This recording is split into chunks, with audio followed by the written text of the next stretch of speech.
Okay, ladies and gentlemen, let me welcome you on the conference Enlargement 2 years old, 2 years on New Europe's contribution to the single market. Let me welcome you on behalf of the Association for International Affairs, the main organizer of the event. Actually, there are many events on the enlargement and anniversary of the enlargement, and we wanted to make something special, to focus on a specific issue. What is actually the single market? Why the single market? Firstly, the single market was actually the major incentive, or one of the major incentives beyond the decision of the Central and Eastern European countries to join the European Union in 2004. And the question, of course, is how did the Central and Eastern European countries cope with this challenge, with this opportunity they had, or they were given? Secondly, the single market is assumed to be a major success of European integration. On the other hand, it's quite hard to see it. You don't know where does it start and where does it end. Interestingly, there are many those who would like to defend the single market. On the other hand, they often don't know how to deepen it. They don't know the specific ways how to deepen the single market. Sometimes the European Commission does not know what to prepare. They are really open to new incentives, to new ideas. And thirdly, it is very hard to sell the single market to citizens, to voters, to Europeans. Sometimes the single market produces new users. Some people are angry because of some harmonizations, regulations, which come to their lives, and they don't like it. I hope that this event will tackle these issues, and that this conference will help to answer some questions regarding the single market. As Daniel has said already, we will have two interesting panels with, I think, very interesting speakers. So I hope that you will enjoy the event, and I would like to thank to the Friedrich Naumann Foundation for Freedom, which supported this event, our partner in or which has been our partner on many events, and which has supported us to organize this conference. Now I would like to pass the floor to Borek Severa, who is the project director at the Friedrich Naumann Foundation for Freedom Representation in Prague. Thank you very much. I would like to welcome you on behalf of the Friedrich Naumann Foundation for Freedom to tell you very briefly who we are. The Friedrich Naumann Foundation is a German-based foundation which is active all around the world, and our main target is to promote liberal values. It means tolerance, rule of justice, competition, and typical liberal values. We are working in. We have been working in Czech Republic since '91. Our office here in Prague is coordinating our activities in the new EU member countries, and we have in Czech Republic, of course, a very typical problem which we can see or we can face in all so-called post-communist countries.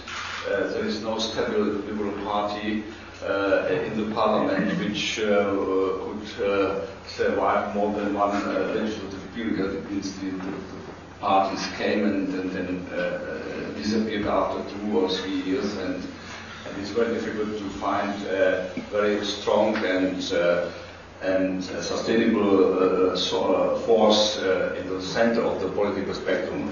And that's why we are operating or working more content-oriented, and that's why we have two partners here in Czech Republic. The most important partner is AMO. We are also cooperating with the Liberal Institute, and we are sure that it is also a very good way how to promote liberal content and liberal values in public. We are very happy to support this conference because we think that AMO is one of the most important think tanks here in the Czech Republic. You have a lot of young people, the young generation. You are representing the young generation. You are pro-European oriented, and I think you could be something. What we say is our hope for the future. Why we decided to support this conference, there are two reasons. One reason is we will celebrate in May 10 years enlargement. I think it's a good opportunity to make a kind of evaluation about benefits or incentives of the membership, and also about some negative effects of for example, EU regulations, EU bureaucracy, and to discuss what should be done better in the next 10 years. And the second reason why we support this conference is that the question of the issue of the internal market is now discussed from different point of view. We have a discussion about new barriers. It is necessary to build new barriers, especially in regarding the free movement of persons and free movement of labor forces. And we have in Germany now a very intensive discussion about so-called social immigration.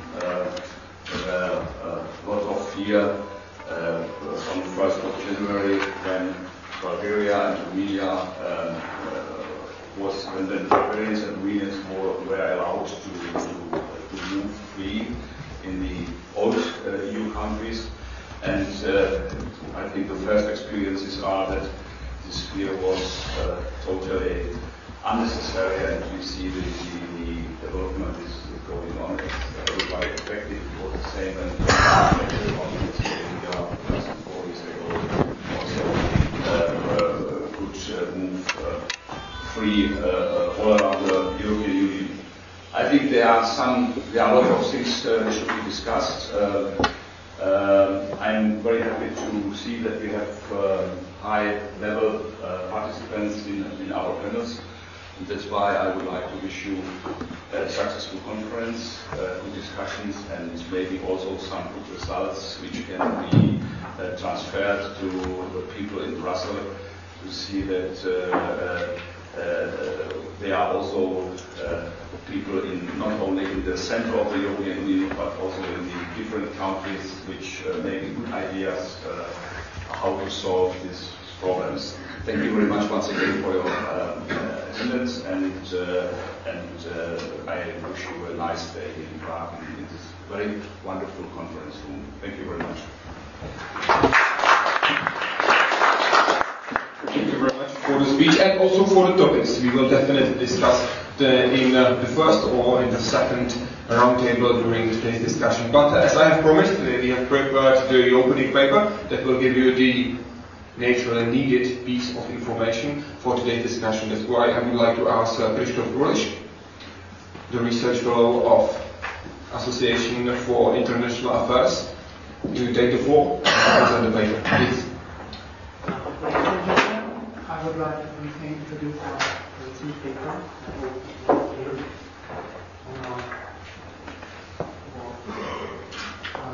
What we did is that in preparation for this conference, we wanted to summarize the recent studies. Is it possible to summarize the recent studies which focus on this topic 10 years after the 2004 Enlargement. And we decided to approach this program from the perspective of course, the newly existing countries, and the focus was on the single market, how the membership of those new countries influenced the single market, and ask a question to what extent.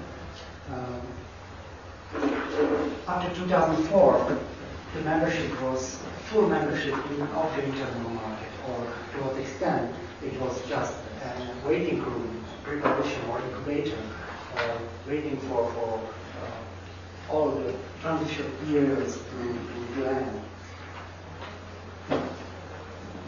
And we realized it's worth to focus on three specific areas. The first would be the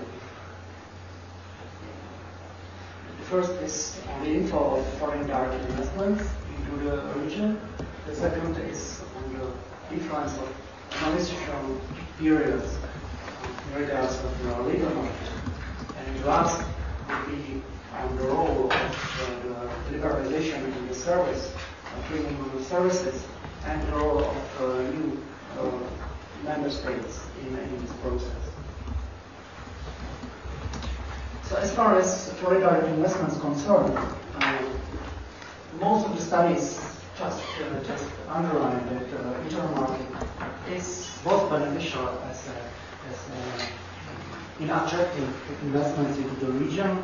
They stress that it serves to lower the investment risk, and of course it is connected. And in 1990s, this region attracted almost not zero or no investment, and with the membership in the EU became more probable, then there was a huge increase in the inflow, and this continued even after the accession until the global recession in 2008-2009. And what was important that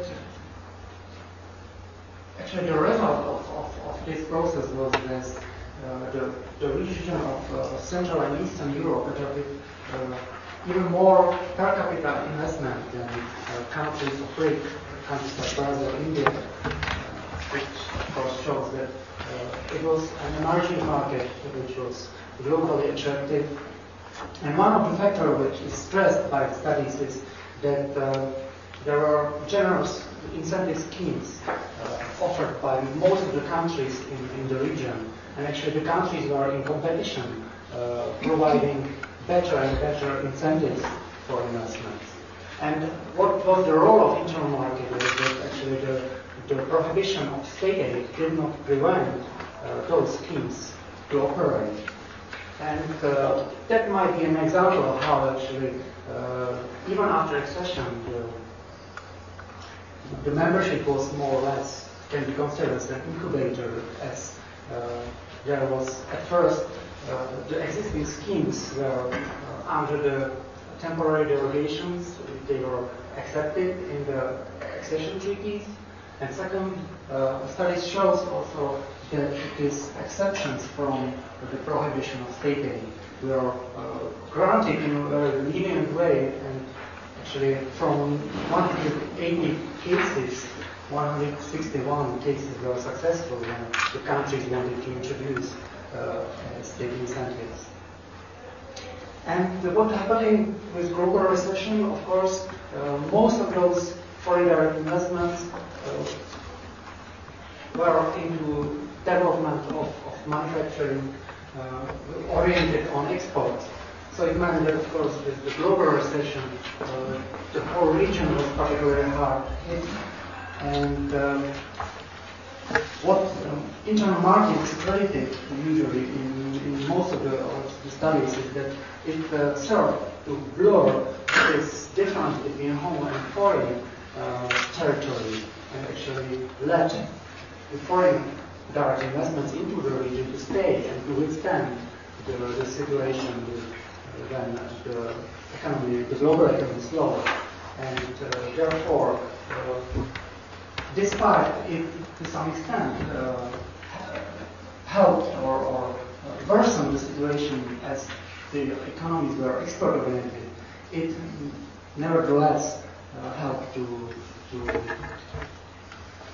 sustain the situation, and the factor, the influence over the investment was that the investment will seek an error exit when the recession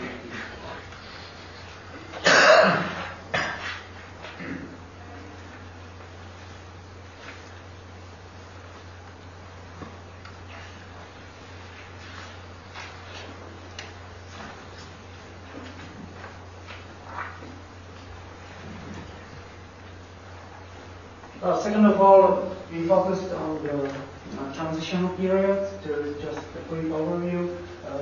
There are differences. The first transitional period, the maximum of 7 years. In the first case here in the Kingdom, Ireland, and Sweden, used no transition period, while Germany and Austria used the full 7 years. In case of Bulgaria and Romania, it was just Sweden and Finland from the all 15 EU member states which did introduce transitional periods in the labor market. And they were joined by most of the newly acceding countries from the 2004 wave. And what was different that in this case, most of the states used the full transitional period for the whole 7 years. And as the 7 years from 2007 actually ended in 2013, the only existing transition period nowadays is in regards to Croatia. And we see that, again, most of the states from the old EU15 introduced those programs.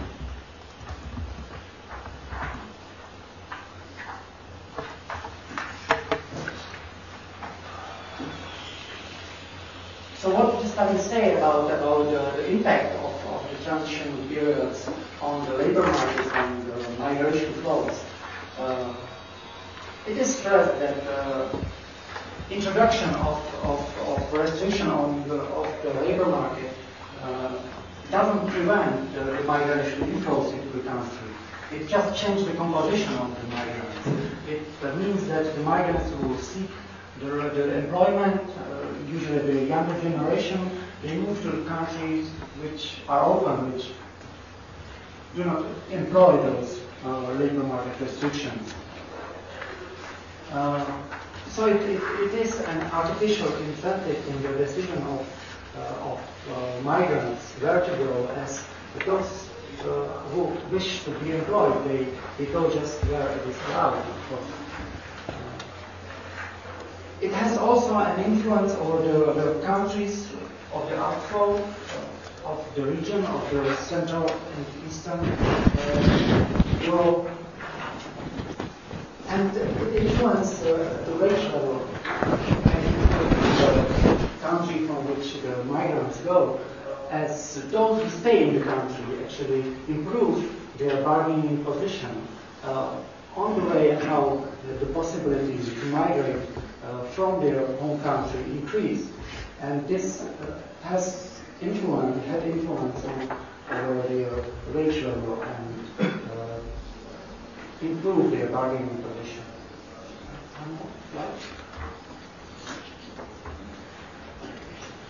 Then several of the studies focused on the situation in Germany and their labor market, and most of them stressed actually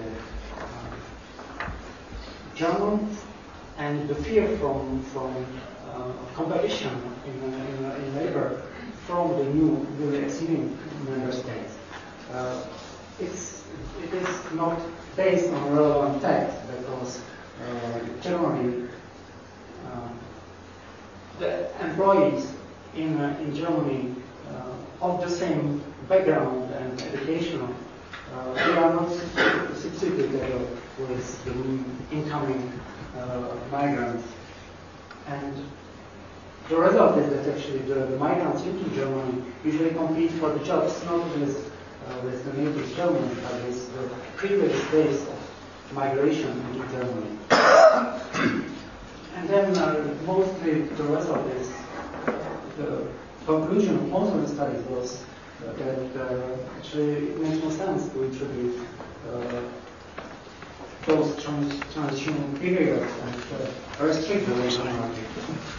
It actually just prevents the needed part of the segment of the migration of the young generation that would be beneficial for the welfare state and the sustainability of it, as the migrants usually are labor seekers, which in statistics usually are less probable to be found among the beneficiaries from the welfare state than actually those who come from originally the citizens of the old EU member state.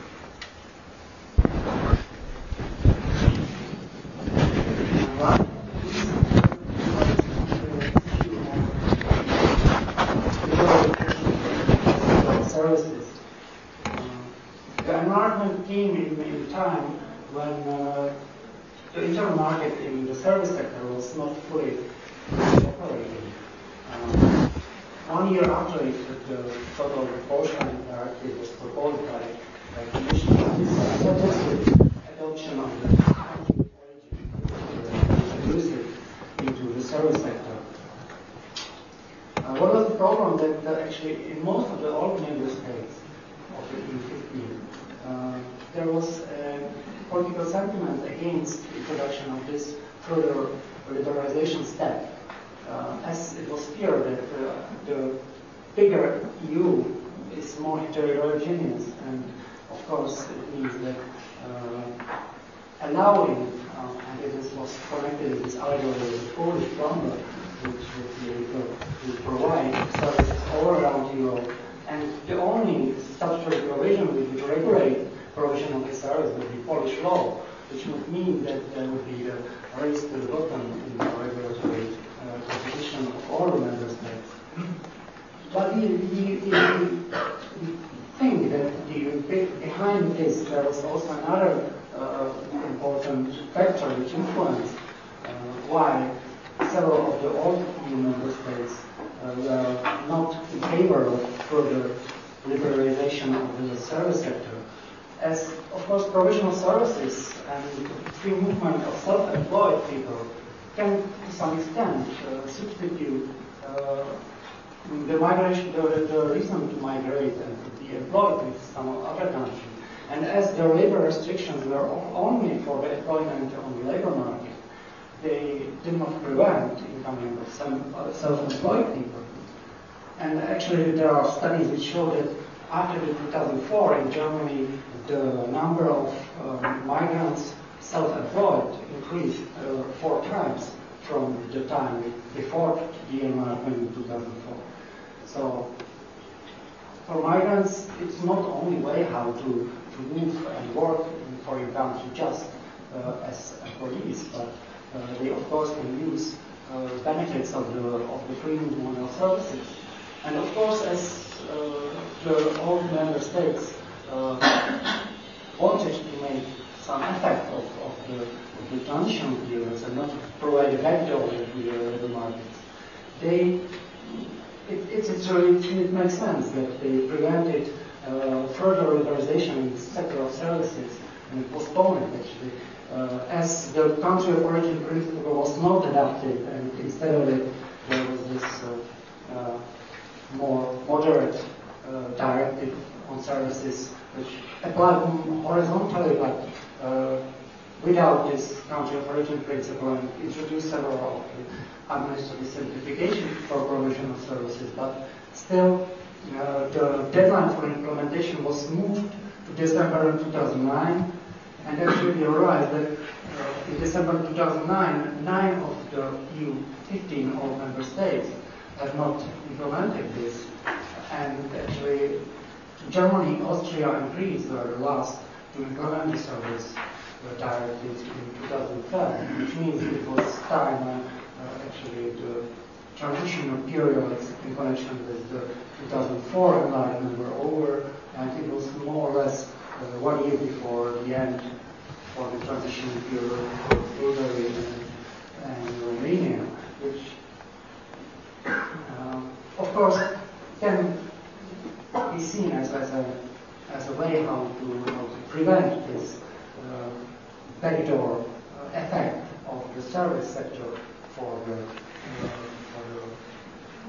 labor market and actually the migration inflows.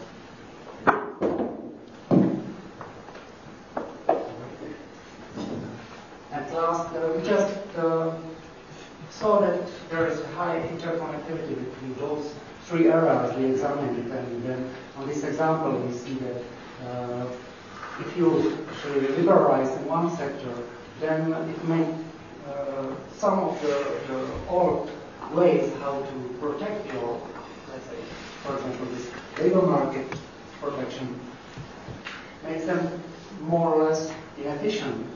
And it just opened the question how, for the future, when new states, you can imagine that Ukraine will enter EU in the future, how transition periods, and if any would be applied, how they can be applied if we move forward in the liberalization of services.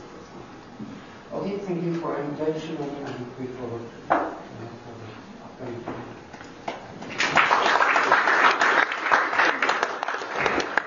And if I may ask you, just join us at the table, because you will be one of the speakers who will open the discussion, please. Take your seat to be ready for the first roundtable. And naturally, I would like to also invite the other speakers who will join us in the first table.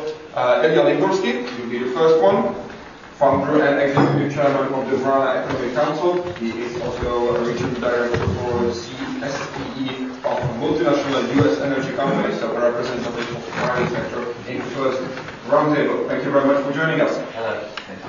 The second guest, Zeil, former Deputy Prime Minister and Minister of Economic Affairs, Infrastructure, Transport and Technology of Free State of Bavaria, a member of German Free Democratic Party. Thank you very much for coming and joining us for the discussion, as well as I would like to welcome Hans-Jürgen Zahorka, who is the director of Libertas European Institute, where he works since 2003. He was a member of European Parliament when original single market has been evolving. Please join us at the table. So we are ready to open the discussion on the single market, European Union, and also, especially in the first part, the progress of single market in the last 10 years. That's why I would like to ask you for 6 words. Please give me 6 adjectives. 3 adjectives that will describe the single market in 2004, and 3 more that will describe the single market in 2014. Just 6 adjectives. Mr. Lingorski? Expanding. First, it's the only you would like to use. Expanding. Well, 6. You have 3 for 2004 and you have 3 for 2014. But if you want to use just one, it's on you, naturally. It's your fault. I'll use one, yeah, because otherwise I'll get all that. So you would say that expanding is the correct adjective you would use for single market in 2004 as well as 2014? I think it's the most important, because ultimately what it is all about is that, to expand the single market with all the difficulties we have and with all the other adjectives we can put on. But you see, the problem is we don't learn from positive experience. We learn from negative experience, because we don't know what went right when things were, right. We know what went wrong. And also we don't feel the pain, we don't feel the pleasure as strongly as the pain. So we concentrate on the negative adjectives much more easily than on the positive ones. But I think ultimately the expansion and the enlargement of the single market, with all the difficulties it has to go through, with all the fragmentation of the financial sector over the last years, is a tremendous success for the world, not only for Europe. And that is what we have to keep our focus on, and the problems we have to solve. Okay, give me 3 more positive adjectives that would describe the success. You don't want to mention the negative ones, I take it as granted, but the positive ones. Well, the positive ones. Well, it's an evolving single market. It's not only evolving, it is also a single market which is becoming technically more complex. So it's technologically advancing towards here, but there is another tremendous challenge which we can see now, a very positive one, that the world is progressively becoming so much smaller and the technology is becoming so much more easily accessible. The entry to new business for the young generation, the cost of it is nothing like what it was for the previous generations. You can easily start business on Amazon or many of the digital platforms or something related to the new technological advancements from basically the bedroom and be up and running very quickly. This is another major success, I think, which combines many ingredients. It's the expansion of Europe and the single market, but it's also the globalizing world, the globalizing economy and the technological advancements which are extremely rapid with the new generation coming in now. Mr. Zeil, single market in 2004 and 3 adjectives. I would say it's a stimulus for innovation. It has been in almost all the countries involved. I would say the second very important thing is competitiveness in comparison with the emerging markets in the world. This is, by the way, something which, with all the setbacks that we will talk about, all the setbacks and shortcomings, I'm sure today also, but this is the most important thing one should keep in mind, talking about the European idea, that we will only competitive as Europeans when we, in the right understanding, do harmonize and put our strengths together. The third thing I would say that it also has been by all means a cultural success. And fourth thing, because I agree with the two, is that it also has helped to give a very important stimulus for the field of infrastructure, not only traffic, but also the very important topic of digitization. Digital Europe is, for me, one of the key issues of the future. You used my question to describe the progress, I guess. What happened between 2004 and 2014? I would like you imagine the situation that you have a time machine and right now you can send back yourself 2004, and I would like you to tell me 3 adjectives that will describe the situation in 2004, how you can feel it, and then 3 more of 2014. I would like to see the difference between these adjectives. What is the difference? What are the other words you would use to describe the single market after 10 years of development? You mean between the difference between 2004 and 2014? What's the difference for you? The difference? The difference, yeah. How it's changed? Well, so many things have changed. Of course, we have, as Mr. Lingorski mentioned rightly, we had a financial crisis. So this had, of course, many impacts on many issues. But leaving this aside for a moment, I would say we have achieved a great deal of integration in that market. We have. I now follow your positive line. I mean, we will certainly discuss other aspects which are not so positive in the second round, because as we know, and we will see that at the European elections, that's the negative thing I want to mention at this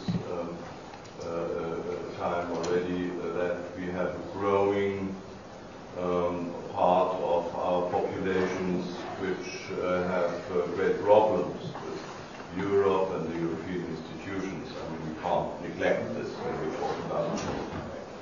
But I think we have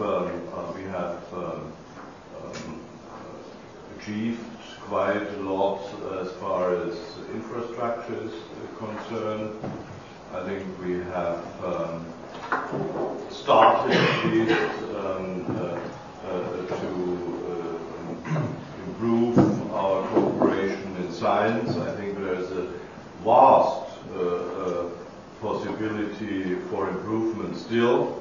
We have a lot of programs on the European level, but when you look at it in the bilateral perspective between countries, I think a lot more could be done as far as exchange and the students' exchange and that sort of thing is concerned. We will discuss that in detail a little later. So I think that those are just three ideas to what you've asked. Yes. Mr. Zahorka, your point of view. Yeah, 2004 and 2014, what's the difference? Yeah. Well, the difference is just 10 years. But I just want to add, the single market has always been considered as to be a win-win situation.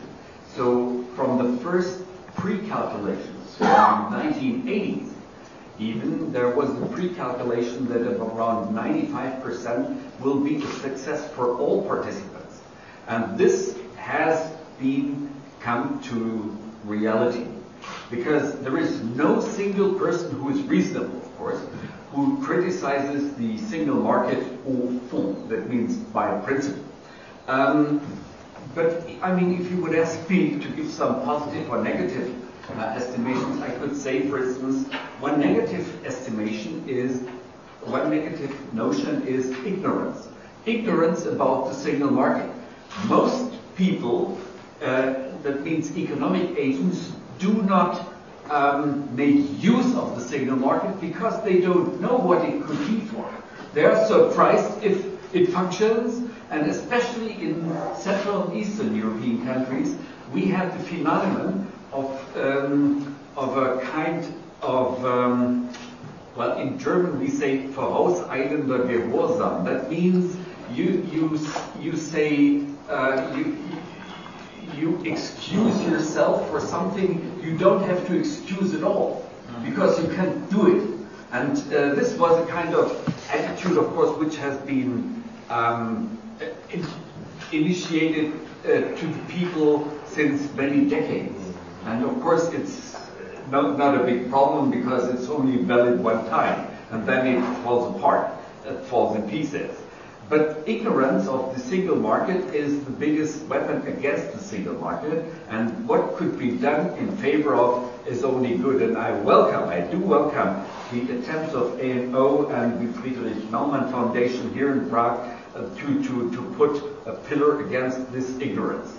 And do you believe the ignorance is lowering in the past 10 years? Yes. Or is the level constant? No, it is lowering, and I could give you even some examples. Please. Just one very profane example. There is in the European Union a legal form which is called European Economic Interest Group. However, this is the first legal form we have. This is for corporations. You need two companies of two different EU member states for that. And the first one in Central Europe, which has been found, has, by the way, being a swimming pool distribution scheme, which has the seat somewhere in Czech Republic. I don't know where, but that's okay. Then we have now 3 or so in Slovakia. So the number is increasing slowly. Slowly, but surely it functions. And many of Czech or Polish or Slovak or whatever companies take part in EIG. These are real companies, and by the way, they are tax-free. But nobody knows that, and nobody makes use of that. There are more and more of these companies. This is just one example, and also the number of companies, of economic agents, of freelancers, etc., working together with Western Europe, between the old Europe and the new Europe. And we will use the example you have just mentioned. And tell us the reason why is that. As you said, nobody knows. Nobody uses it. My question is why? Who is the one who should make the change? Who should make the difference? Well, if I say nobody knows, and if you repeat it, we are a bit radicals. This is just to suck it to the people who should get it. Of course, a lot of people know of the European single market everywhere in the CEECs and Central and Eastern European countries. But the knowledge, there is even a low knowledge in, let's say, in Baden-Württemberg, which is in the heart of Europe, and which is the world champion of exporting SMEs, etc. This is the state where I come. This is, if you look at the map, it's a little bit west of Bavaria.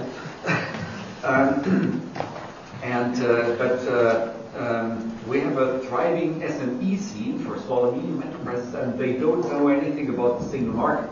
Well, if I say anything, they know, of course, lots of things, but they have become self-evident, and so they don't have to talk anymore about it.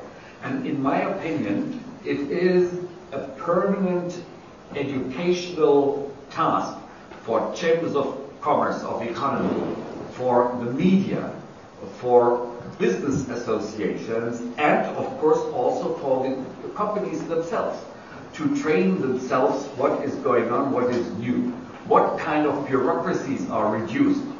The former Bavarian Prime Minister, Mr. Stoiber, he had a reputation to be a bit Eurosceptic when he was in power, but then he went into, well, let's say into pension, and then he became chargé d'affaires on behalf of the Commission, of the European Commission, in debureaucratization, and there he made a wonderful job. Now our best man. Yeah, because right. He was a bureaucrat. Yes, because he knew exactly how to gain over the bureaucrats, and so he changed the fronts. He changed to be his master's voice or his own voice on that behalf, and so he made a wonderful job. But now everybody has to know. I say everybody has to know each other about the single market, but the people who deal with the single market have to do that. And we have to ask ourselves, are the curriculums of the Chamber of Commerce additional training, etc., do they include enough knowledge about the single market? Do they include practical things? Do they include simulation games, what can be to the profit of the single company, etc.? There is a lot of gaps and a lot of things to catch up. You posed the question, answered the question. Are they doing their job as they should? Yes and no. Yes or no? No, I have to say yes and no, because they do the job, but they don't do that sufficiently. They do the job subjectively sufficiently, but they could do more objectively. And this is the permanent imperative which calls for more activity in this field. Is this the need of the private sector to ask for more, to ask for a deeper help? Is there a way, or is it the way, to use the Chamber of Commerce to understand single market more perfectly, more in detail? Or is there something absolutely different that the private sector wants from the single market, and a different way how to learn the opportunities and the challenges?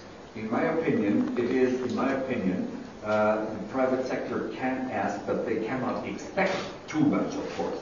But the public sector can do also something, especially at the interface between politics, administration on one side, and business at the other side. There is still a lack of information, and many state ministries, for instance, in Germany did a quite deal, but did they do enough? Did they react at the same time? Some ministries made a pretty good job in outsourcing this to independent agencies. I don't think of public relations, but of government for media, etc. And they introduced the digital next century and so on. That went very well. Mr. Lingorski, point of view of a man who works in the private sector. Well, I wouldn't distinguish the chambers of commerce from the private sector because they are components of the private sector. But a private sector usually wants very simple things and very old things, nothing new there. Wants predictability. You want to know that the environment is stable and it will not be changed from today to tomorrow unexpectedly. Where the bureaucracy is inefficient in that and where the discretion of politicians is too high, like in this part of Europe I come from now, then private sector becomes very concerned and there is self-restricting in its investment appetite because it sees a risk of, the rules being changed far too often and unexpectedly.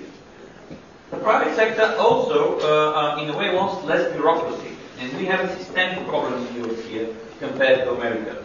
We have a myriad of regulators, local authorities, local, national, whatever governments, posing their own bureaucratic requirements and processes, which do cost business in Europe a lot more than probably their counterparts in America.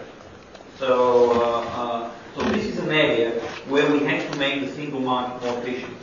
Streamlining the European bureaucracy, easier for businesses, particularly small and medium enterprises, to go through all the interfaces with the public sector. As the public sector in Europe is very complex, and that is for historic reasons as well. I mean, it couldn't be like in America.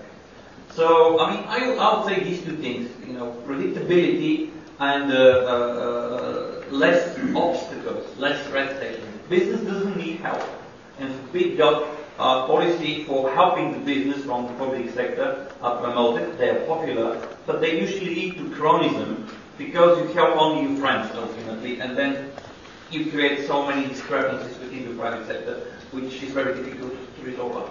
So if the politician said, do whatever you want, it's for you, you will give them a standing ovation.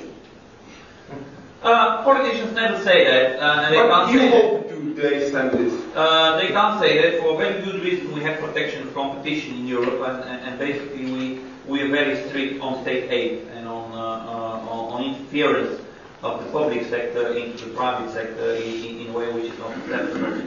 But the private sector expects the public sector to be predictable.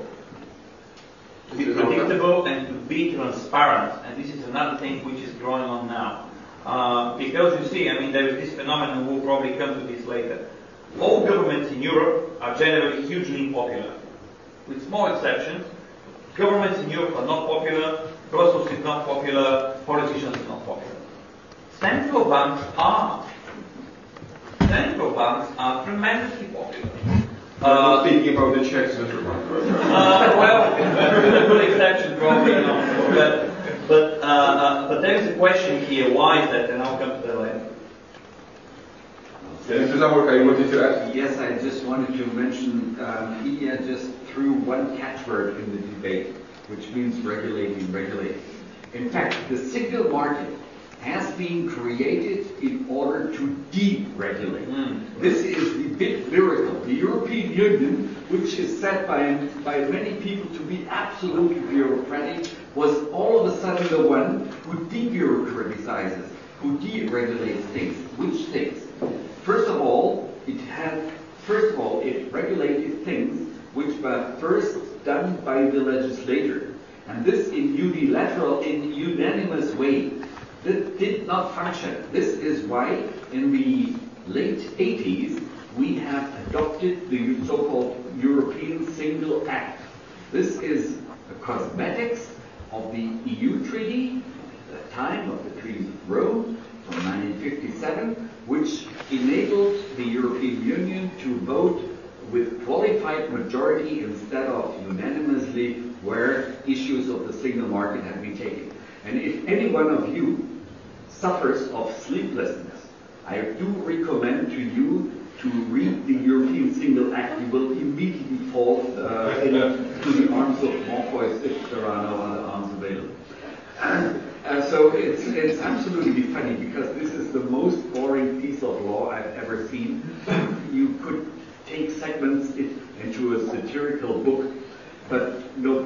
it works quite well. Excuse me, but isn't that the problem? That, as you have said, companies are not using the full potential of single market.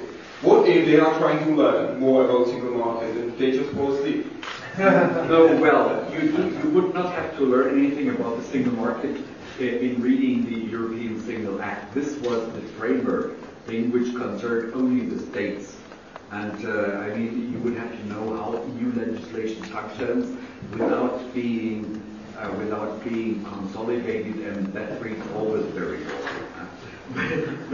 But I just want to say, whatever has been regulated in the existing single market and its part markets in the member states, whatever has been regulated there by chambers, by anything of chamber management, architects, lawyers, notaries, medical professions, etc.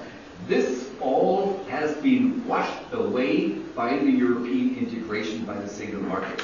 And that was absolutely good. Without this, a German solicitor, a German advocate, German lawyer, a German attorney at law, let's say like that, would not be able to plead in France. I was pleading, one of the first lawyers when this has been done in France, because I had to speak some French, and that was the attraction for the whole court. And they called in a class of mini-shirt girls from the judge's secretary school just to listen to me, and I was heavily distracted. It was very funny, and I had more success than any French lawyer could do, because what I said was valid, and what the French lawyers said was just the blah blah of the French lawyers. The judges hear every day. So if ever you are a lawyer and you speak a foreign language more or less decently, try to plead in other countries that will be to the positive of your clients. This I just say to the lawyers here, but he doesn't anyway. So I just want to mention these regulations by chambers are the first and the most thorough ones which have been finished by the single market and brought a lot of liberalization, and that was absolutely necessary. Mr. Zeil, while we are experiencing what I maybe could call, after the speech of Mr. Zahorka, a regulated deregulation, what's the role of the politics in this process? While we are experiencing not only deregulation, but a regulated deregulation. The problem is that deregulation is a bad word after the crisis of the financial markets. Is it really the crisis the only thing we can blame while the deregulation started 10 years before the crisis ever No, it's not the only one, but it was a mixture of bad state or lacking supervisory by the state in the US as well as in European states, and the lack of international regulation. The financial market is a very good example that on the national, even on the European level, regulation is not enough.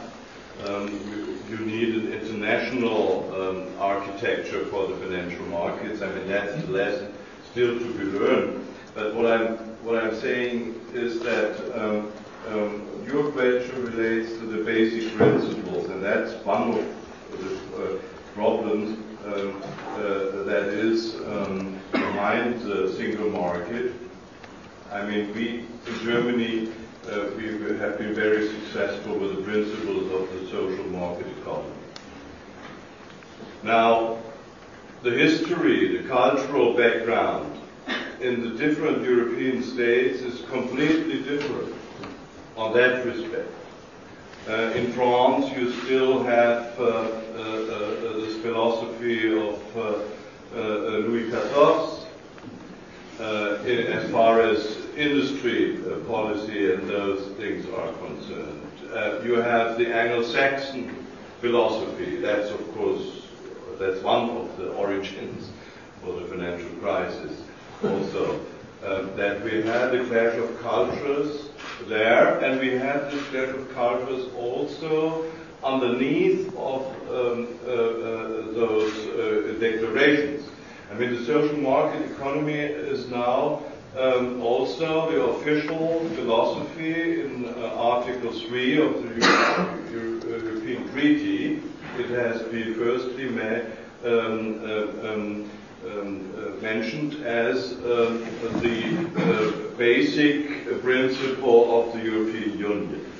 But what we understand then in specific terms, there is still a variety of understanding, and that is for me, I think, when we want to make Europe a success and the single market a success, we should also refute to and come back to the principle of the social market economy. That is that you need a strong regulation on the fields which are necessary on the different levels to be regulated. Which ones exactly? That is, for instance, if you look at the European market, of course you need regulation for banks. You need a regulation for, let's say, energy policy. You need regulation for the car industry. You need regulation that we have competition on our traffic lines and that sort of thing. But we have to live the principle of subsidiarity. That is that we don't need regulation for our Glühbirnen and how we manage our water or the organization of our water in the different member states. That's not the business of the European Union. What we need is a clear cut in the European Union that only what's necessary to be regulated on the upper level has to be regulated there.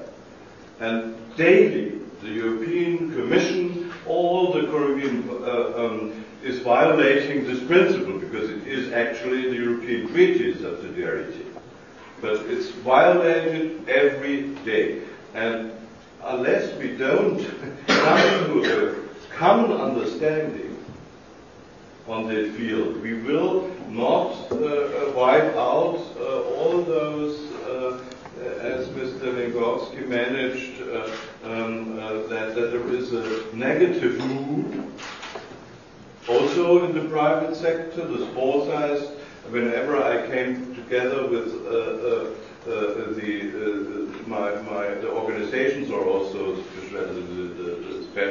the different people of small sized companies, they had always 10-20 examples of new regulation. And 80% at the meantime, in Germany, we have made a study on that, 80% comes from the European level and only 20% from the national level. That's a very common argument here in the Czech Republic of the politicians as well. But you have mentioned the strong regulation and you have mentioned banks, energy policy and car industry. As examples. As examples, yes, examples. Let's focus on banks because that's a big topic according to the financial crisis, according to the situation that is in the European Union and in various countries. Mr. Lingorski, you didn't seem to be very happy when you hear strong regulation on banks. Would you support it? Well, I think the regulation has been very, very strong, but in the wrong direction. I mean, it was not regulating what it was meant to be because it was based on wrong principles. And what are the correct principles? Well, very simple actually. The correct principle is to have skin in the game, as they say in America. Having skin in the game means that you profit when you profit, but you lose when you lose. In our current regulatory environment, the banking sector was pushed into operating like you privatize the benefit and you nationalize the losses. The banking sector has no way to lose because extremely complex, very cumbersome, big regulatory environment was created basically to promote them. So the problem with the banking sector wasn't that there was no regulation in place. When the crisis of Lehman Brothers happened, the regulation was heavier than ever in history. But it was the wrong type of regulation. It was inefficient, and it was in a way promoting the too big to fail principle. It was in a way serving extreme example of cronyism created by the central bank with the big banks in order actually to increase your profitability by taking more risk, not to have it risk adjusted. So the profitability of the mainstream banks were pushed into an environment in which they were in fact operating as leverage as hedge funds. And that was a very conscious process. I want to come back to the principle, to what I mentioned before, that government's very unpopular, central bank's very popular. Look at the paradox. Mr. Alan Greenspan, Ayn Rand's close pal and friend, who openly said the derivatives market should not be regulated, who promoted deregulation not only of the derivatives market, but extremely hazardous monetary policy in the United States at the time. He was a rock star type of celebrity, and absolutely probably in favor of a few of the big financial institutions there. But what I'm saying is, we have to come back to very rudimentary principles when it comes to changing the regulation we have over the financial sector. So it's predictable, simple, easy to understand, and at the same time the risk is shared proportionally, not as it is now. You mentioned Alan Greenspan. It's also necessary to say that he was, as you called him, celebrity because he was predictable. It was one of the features. Totally unpredictable. No, he just had a very good media performance, but it was totally unpredictable, man. You truly believe so? Absolutely. I was on the market at the time. The American investors said absolutely different. As I said, market is quite often driven by sentiment, and this guy could perform on TV very well. And you tell me, you have mentioned the horrible way of regulation here in Europe. Let's concentrate on Europe. Who's responsible for it? The Council of Ministers. Excuse me, let's You mean the regulation of the financial sector? Yeah. Well, Who failed? In Europe, we have a slightly different environment because in Europe we still have a new currency which is created, which from the start we know is created with certain flows, and it could have not been different. We have created a currency without mechanism to have fiscal transfers within the regions because it was impossible at the time to create European treasury, and we knew that, so we were clear about that. We also created a new currency without a real central bank to do that. So the European Central Bank had a mandate which is much more limited than the mandate of, let's say, the Fed or lender of last resort. So these are flows of the construction which, when launching the currency, the founding fathers knew that the flows existed, but their hope was that when the time came and it was right, the necessary evolution and reforms will be put in place so we go to the next step. We were in a way hopefully to be unprepared by the crisis of 2008 because, what happened was panicked by the government. Angela Merkel came out and said after the Lehman crisis, no other systemic bank will be allowed to fail. But, and it was a very important but, it will be responsibility of nations to protect their banking sectors. That created a major flow into the entire system, which the market couldn't price immediately. It took about a year and a half for the market to realize that in fact, within the Eurozone, there were governments which had borrowed into a currency they couldn't control anymore, and they had to now protect their banking sectors without the help of the others, which meant that they actually could default. So the banking sector, not only the banking sector, but the entire financial system of Europe, after the Lehman crisis, started fragmenting because the wrong policies were introduced as principle. It took 5 years before we realized that we had to actually change the direction and go on our way. So politicians are responsible according to your point of view because they didn't prepare the correct legal framework? No, everyone is responsible in one way or another. Everyone is responsible. Who's everyone responsible? There is somebody who would not take the blame, but who had the chance to change the situation in the correct way to prepare the regulatory system according to the situation that was in the market. No, that wasn't possible. That would have never been done. Never did that. No, what we could have done, we could have reacted differently, but we could have not prepared our system better for what happened in 2008. Mr. Zeil, why? I would, first of all, I would recommend everybody to see the movie Wolf of Wall Street. And then you have a very good understanding about the mentality at the time, and also what deregulation on the US side meant. And I think the main problem was that there was this absolutely split of culture as far as the supervision about the banks and the bank system across the Atlantic and in Europe was. We had, and I agree, we had in many respects, I had worked in the banking business for 24 years, we had enough regulation. It was, in a way, it was wrong regulation. It was not, it was blind.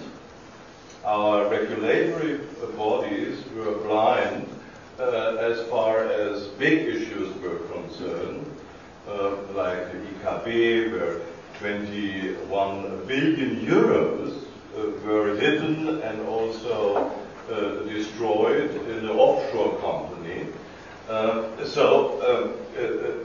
That was the problem, that there was enough regulation, but not the right regulation, and of course not enough experts. And across the Atlantic we had, in many respects, no regulation, even though the Fed is a very tough body, but there were vast parts of the markets we were not regulated at all. And then, of course, we had a very, very detrimental policy of subprime loans, but that's another story. I think it's actually very simple. There are three principles which have been violated and have now been restored. One is equity. You have risks. When you take, the more risks you take, the more equity has to be there. It's very simple. And that's what I mean there, you need regulation. So then the leverage will not run away from the equity and risk. The second is transparency, and not only in Europe, internationally. And the third one is that you have a body, an international body, who can also really look or supervise the regulation. So the third actually is also liability. That liability, action and liability belong together. That's one of the core principles of the social market economy. Who fails is also responsible for it, is liable. And these principles, especially, of course, that what you described in the banking business, had disappeared for a moment. So the liability actually came down to the public. So those three principles, for these we need an international architecture, and of course you can blame now many, the society, the mentality, the politicians, but I think the main origin was that we have, because of those different cultures, between the main places of financial markets in the world, we have run into the violation of those three principles. You said that regulators were blind. Are they still blind? No, I think they have woken up. We have now at the SEB and the new single market mechanism, the SSM, I think we have, or are creating the bodies, which are necessary, but we have to be careful, because two things are still to be done. We must not forget that liability, especially for banks who are in trouble, has to remain with the member states. We must not hide the liability of the single member states in a big body of socialization of debts. And the second thing is, which I see with a lot of concern, that our friends in Great Britain and across the Atlantic are, after the first shock, they had also a shock, but only we had a shock. After the first shock, their thinking, that's what I was describing with the Anglo-Saxon attitude towards markets, has recovered. And if you look at such an important thing according equity, what I described like Basel III, the regulation for more equity adjusting to risk, has not passed the Congress yet. And also in Great Britain, with their special relationship to regulation in Europe, it's still very difficult to implement these principles, and that is my main concern, that unless we don't really learn the lesson in so far that we implement these principles for the main financial markets, the next crisis is showing up. If there is any comment or questions, please don't hesitate to ask. There are too many interesting points here, actually, to, I think, comment on satisfactorily, because I've been following this is particularly an interesting debate here. But if I can just perhaps focus on two things. Firstly, going back to Mr. Zeil's point several paragraphs minutes ago regarding regulating the regulators, and how there should be a separation between the grand sort of overarching multinational areas such as the commons, the transportation, energy, etc. And then where frequently the commissionaires, dare I say, then focus on the micro elements, things like regional agricultural policies, for example. I think that many people might agree there are infractions occurring there, but if the Commission is the supreme body, effectively, creating directives, issuing them, there is nobody, as far as my understanding is, there is nobody above this. You mentioned the Council of Ministers. Should be the European Parliament. It should be, but the European Parliament can only debate on the wording, right? But the European Parliament can only modify wording of treaties and documents. They can't really set boundaries very effectively. So it seems that I would be interested in some suggestions which the panel may have on how this framework can be perhaps improved. The future of single market. Yeah. And how to draw those boundaries and then enforce the boundaries. But secondly, also on this financial debate, which is fascinating, I'm guilty of having been an actor in this game. My first career was as a derivatives trader in London. So I know the Anglo-Saxon methods. In my defense, I left the business in 2005. So I was the right time. Everybody is welcome. Thank you. I looked ahead a little bit. But I was playing in this game when Alan Greenspan was the sage, and all of this.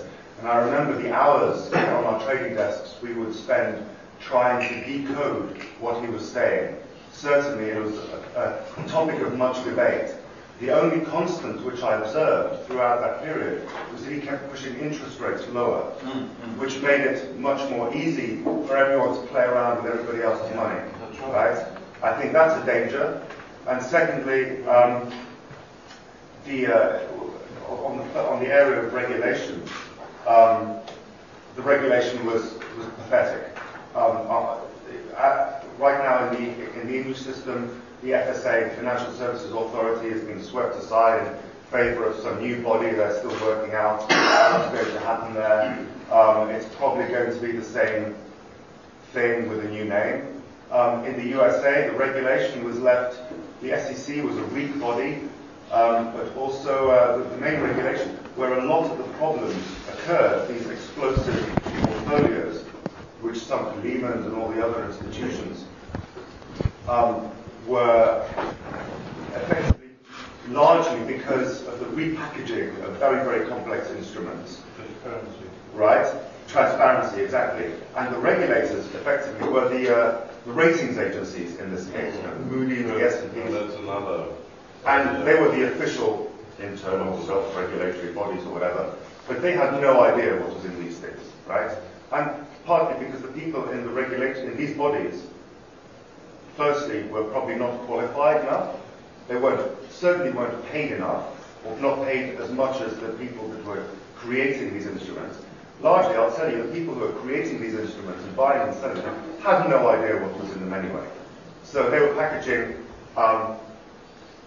very, very low-grade packages of debt with a little cover sheet of something that looked safe, but nobody bothered to look what was underneath. And that was another serious problem, which I would just add to your kind of list of issues which caused this crisis.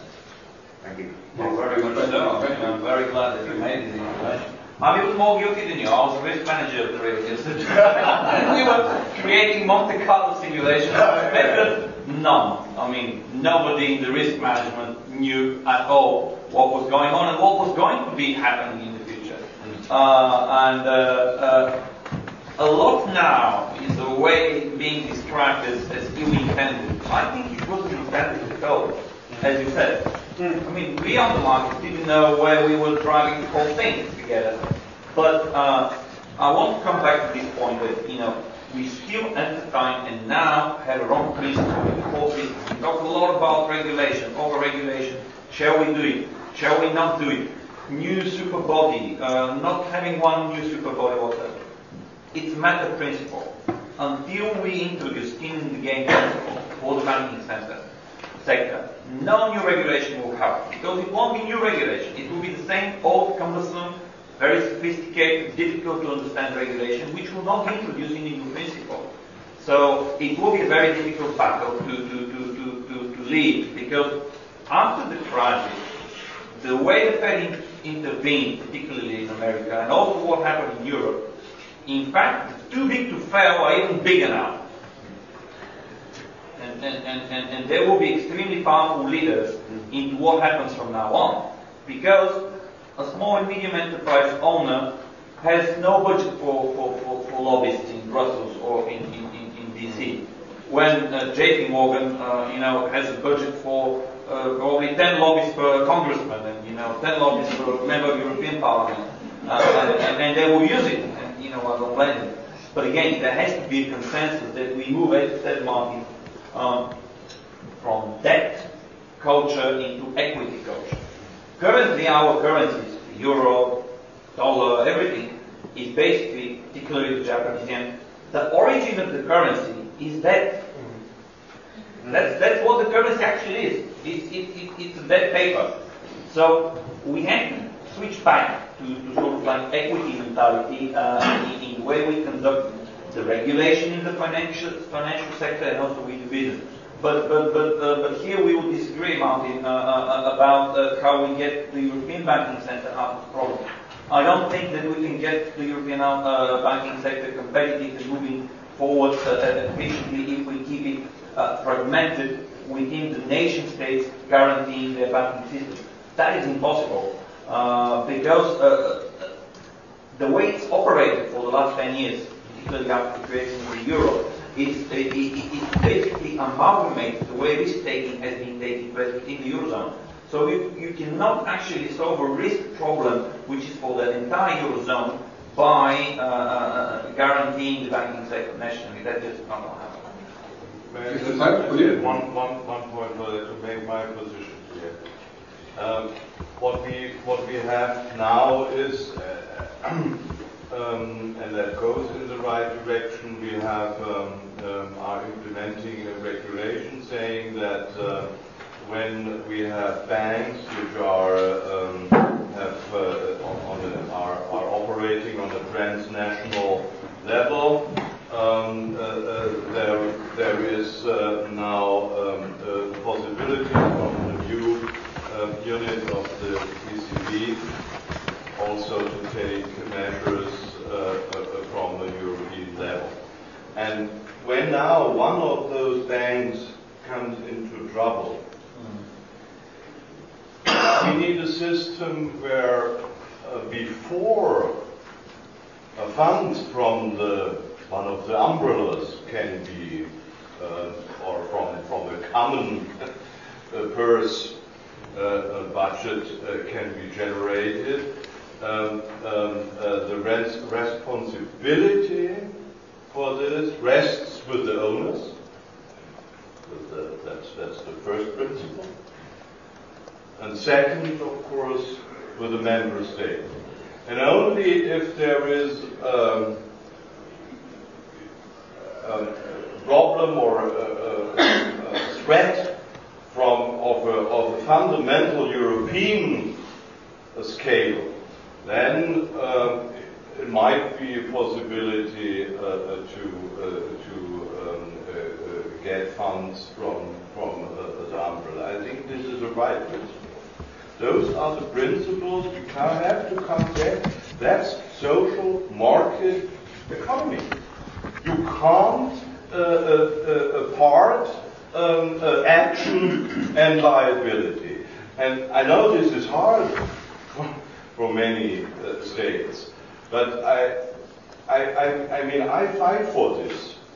I also fight for this European regulation, but only with those three principles and this step, because otherwise I will not be able to explain this to German voters. No, that's the problem, really. And I think other countries are in the same position. So I think we have to find regulation, a common understanding. We have to increase equity, so too big to fail will not happen again. And if a bank fails, if just we have a normal bankruptcy procedure, but in the end, we must prevent, and I say for the sake of Europe and the future of the single market, that we are not socializing the problems of regional banks to the European Union. But you have mentioned the big but. That the explanation and the way that you will choose must be explainable and understandable and also in favor for the voters. And that's the problem, isn't it? Well, no, the problem is sort of like, how to say, cultural in a way. The voters basically vote exactly as Marx described. So that is against the interest of the voters when it comes to having the single market moving forward. The principle of basically guaranteeing banking sector by the governments is wrong. Until you have that principle in place, you always have to bid to fail, privatization of the losses, privatization of the profits, nationalization of losses. What we need in Europe, very quickly now, and that's very contrary to what Martin says from my point of view, is we need the banking union now, immediately, tomorrow, today, not tomorrow, today. And the banking union can be established only on the principle that the banking union itself guarantees its own credibility. How? By the banks putting in the funds and the equity for the guarantee of the entire system. But when you say that each nation state has to provide for guaranteeing their own banking sector, first you will create not only long-lasting fragmentation but distortion of the competitiveness in the entire union, which will put at threat not only the euro but the union. And also, you've already caused too much damage. So the damage is already there. The problem is how we unwind that. And the only way to unwind it is sort of like first go back to how we established the euro and start fixing the systemic flaws with it. One of the systemic flaws in the euro area is that we don't have a single banking union with a single authority which guarantees the banking union and with a single authority which regulates it. We have to establish that first. That could be done a lot more quickly and easily than establishing treasury and fiscal transfer capacity within the eurozone, because the second means going back to the treaties. So we first have to see what we can change and improve without changing the treaties, because changing the treaties we don't have the political momentum now. I mean, basically people are far too much concerned with the credibility of their own politicians. But the banking union will need certain sacrifice on behalf of the politicians, because it will be a difficult thing to explain, as people in some countries, particularly in Germany, will feel very, very sensitive about the potential hazard that probably with their money they're paying for someone else's losses or for someone else's debts, and that really needs a lot of intervention on behalf of the politicians in order to explain what the architecture really is meant to achieve. Please, your comment. Thank you very much. May I introduce myself? My name is Vrana, and I'm the former ambassador of the Czech Republic to the EU from 2008 until 2012. That means in the period of crisis. That's why I'm very fascinated by your debate. But I would like to thank AMO for a perfect conference, which really like information, if anything. I really follow your explanation, and it's great. But I would like to come back to the topics of today's conference. But I couldn't agree more on the necessity of creating banking union. You correctly said, and I mean we all would probably would agree, I mean people that are the majority of people in this room. But there is no political momentum. I couldn't agree more. And now let's come back to the topics of this conference. There was a clear evidence. There was one mistake. The restriction of labor movement was a mistake. It was a mistake. It was lost strategy. But we are repeating this mistake. The Borek directive was a useful element, and we missed the chance. Then the enlargement 2004, 2010, 7, another missed opportunity for free movement of services. And now, January 2014, call of David Cameron, I mean his speech in January that people, migrants from certain countries jeopardize the social care system in the United Kingdom. I mean, we know that's not true. We know it fills the coffer of United Kingdom more, I mean Treasury more than is paid for social allowances. And my question is, now we will pay double price. The competitiveness of common market of the European Union is lower because of those mistakes. And the second price will be paid during the elections to the European Parliament. We will for sure have 25, maybe 30% of Eurosceptic parties, but also nationalists, which is much worse. I mean, Eurosceptics that's a fair part of the spectrum, but you know where I'm speaking about. And my question is, what can be done with the less political momentum we will have in order to create a banking union? Can we use the common market in a positive way? If 95% of people share the same opinion, it's a good thing. Why do we not use it in a positive way? What's the same opinion they share? Common market of the European Union is positive. It's necessary, it's a must, it must be supported. I mean, there is no discrepancy. despite there are Eurosceptics and also trouble with implementation. Mr. Kruliš, you studied this topic, this very question. What is the answer? Well, my answer would be that, and actually to refer to the beginning, when we asked for the adjectives, 2004 would be connected with like promise. And then as we had this problem with Euro, which took the energy of the further liberalization of the market, wasn't the full and finished concept when the 2004 enlargement took place. So the Euro crisis, the debt crisis, and the crisis of banks definitely took the energy which might have been given to other sectors, other eras. And as we show in our discussion, we actually slipped to the Euro and banking union, which of course it's important, but it's to some extent it's detached from like everyday life. Of course, it influences the credit rate. It's of course influence of everything, but to explain it to people, it's somehow harder. It might work better if you want to show how the national market works and what it's just for them.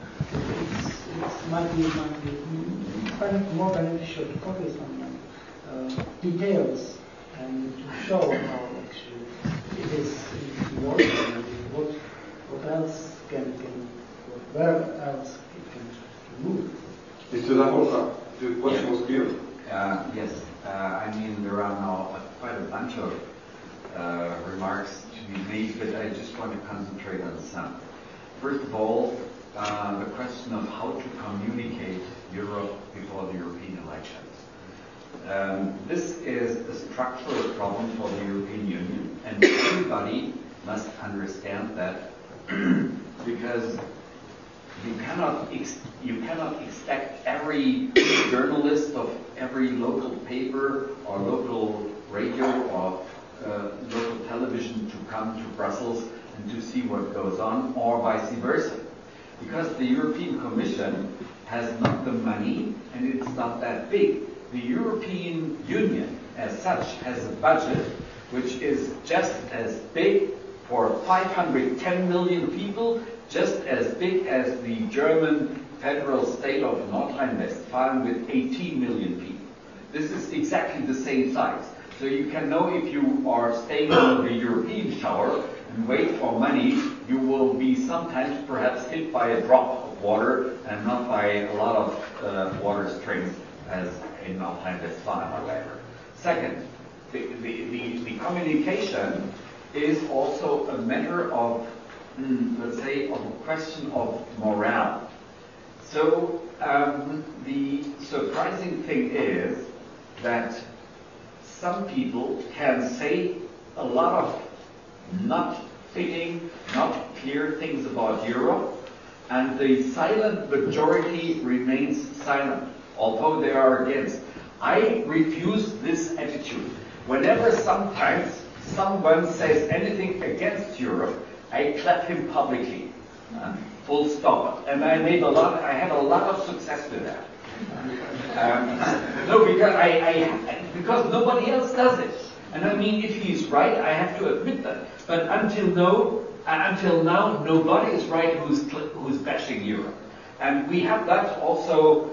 I wouldn't be that pessimist to say 30% or so, but in some countries, yes. But all of them, for instance, all of the Le Pen voters in France who go for the Front National, they are not anti-Europeans. They are just against the French government. And this is why they use the interim in between the elections, lying election of the European Parliament, to give a full clap to the face of the government with the instrument of the European Union. We have that in Germany as well with the state elections, with the Länder, with the Landtags elections and so on and so forth. We know that, but in Germany people are somehow more focused to what level they vote for in the meantime. But in former times it was like that, and I cannot guarantee that it will remain like that. So it is a matter of communication. It is a matter of standing up sometimes and telling, sorry, you are telling a myth. And lots of people are telling myths all the time. I mean, when I hear the European Union, it's the fault of the European Union that the gherkins don't have to be bent but straight. This has nothing zero to do with the European Union. This is a matter of the trade and the businesses. They have made own norms, own standards to get as many cucumbers as possible into one box. The legislature has not intermeddled anything. They just took this and put this in a kind of recommendation or whatever. So we have to be rather objective, but also passionate with that. And if we're not passionate, those who are passionate against the whole thing will win. But this is, if you discuss in a calm environment with a lot of arguments about Europe, nobody can resist to the arguments. And this is, I would say, the task. Also in creating a future single market. The single market is by far not yet ready. The single market includes also a currency union, a monetary union. And with that, all the measures we had to apply during the financial crisis.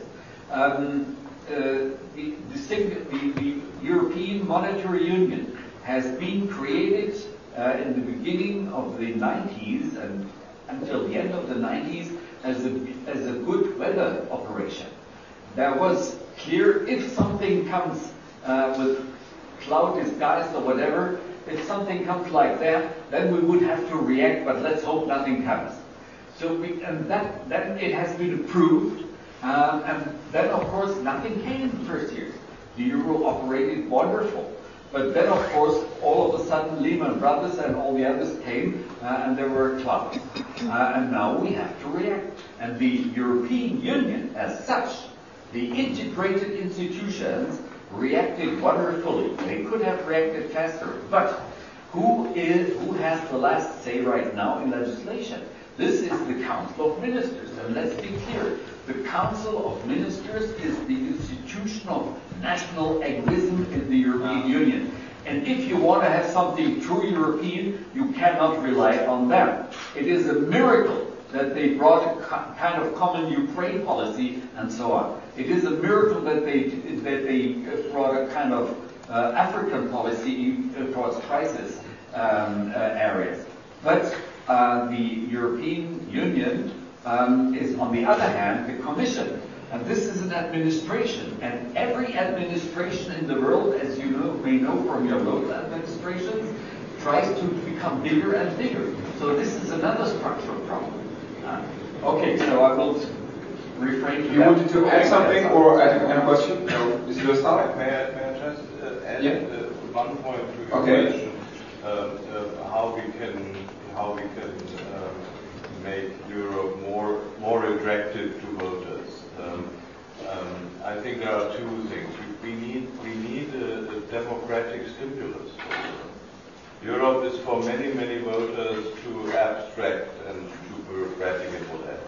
So I think we have to recover or revive the idea of the European Constitution, which I thought is a wonderful paper, but you know that it hasn't been successful.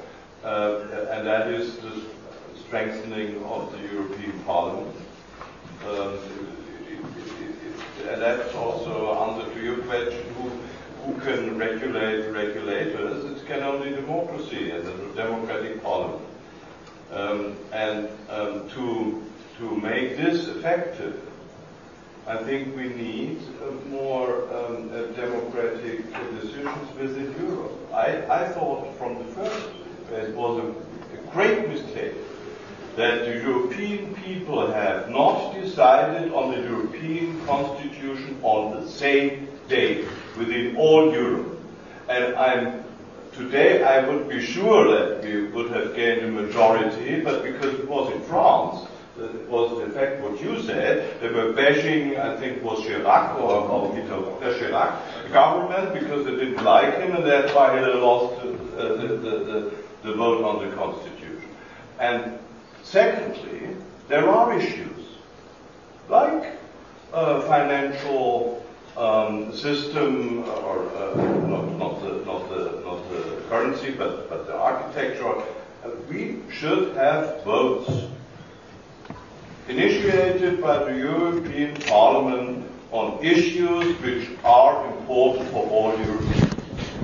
And only when we have a democratic stimulus, Europe will be an idea and a vision that voters would then again take part in, not only every 5 years. I mean, we have a dramatic declining outcome, as you know.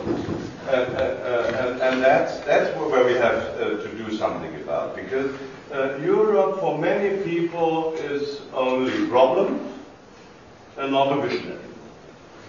Could you give us a list, just a list, of democratic stimulus that you recommend? And how would it look? What would the democratic stimulus be? According to your point of view, what would help to sell, let's use this word, the European Union to for instance, strengthening European Parliament in many aspects, as the Constitution was saying that means that for instance, a single vote for commissioners, not only that state governments say who comes to the commission, and that's one thing, that of course more and more competences for the European Parliament and democratic bodies on the fields, also on the fields like harmonizing the economical framework. That was the main mistake with the current union, that just didn't take place. And then votes on important points which are important for every European, referendum on everything, and but on major points. So the single European is developing an attitude that Europe is much more than only those national and particular interests. You wanted to add? I don't want to steal much time just for myself, or just for myself. I have one comment. I would add one more instrument which is much closer cooperation of national parliaments with the one of Europe. I know the role of national parliaments was strengthened by the Lisbon Treaty, but in fact there is absolute lack of interest of national parliaments, parliaments, and the lack of cooperation, lack of interest, I mean, is the main source of lack of absolutely true. It's a correct democratic legitimacy. Yeah. Oh, my suggestion is concerned with the having direct vote for the president of the European Council. Yes. Provide people to select someone to represent them. I actually checked, I wasn't that much in favor to do this change to the direct elections for the presidency. But in the European level, it would be great stimulus for Mr. Dostál. Yeah, we have actually started with the single market, and now we are discussing the democratic deficit in the EU. But I think quite common in the debates on Europe nowadays. One comment to Mr. Zeil, because you have mentioned that the European Parliament should gain more power. But actually the fact is that the European Parliament has been gained more power over the last 20 years. And actually less and less voters go to the European elections to vote their member, their representative in Brussels and Strasbourg, although these parliamentarians have much more to say than they had in 20 years ago. Well, on the other hand, if you look on the turnouts of European elections in the old member states, you can see that in the last, I think, 3 elections, the level is quite the same. The problem make the new members. And my question is whether there would be, whether it would be a right answer to make European Commission say more political, to be able to see political clash in European Commission, to have different points of view, arguments in the Commission, because now the Commission is a black box. You cannot see what's going on there. What is the point of view of one commissioner and the point of view of the other commissioner. So that is actually my question. Where it would, because there are some political scientists who believe that might bring more attention of media, of national media, and therefore of citizens as well. Mr. Zahorka? Yeah, I would say yes with the black box, but I mean the Commission is a collegial institution, and of course it's composed not of asexual beings. That means everybody has an opinion on everything. The question is it necessary for them to raise it? Is to speak on everything, which is the normal thing for a politician, to say everything on anything. But in the Commission, I mean, this is possible. If a commissioner is requested by his home country or by other countries, and then of course he can say in discussions also something about this and that. So this is possible. But I would say the European Parliament has indeed gained a lot of also legally measurable influence. But this might be not enough.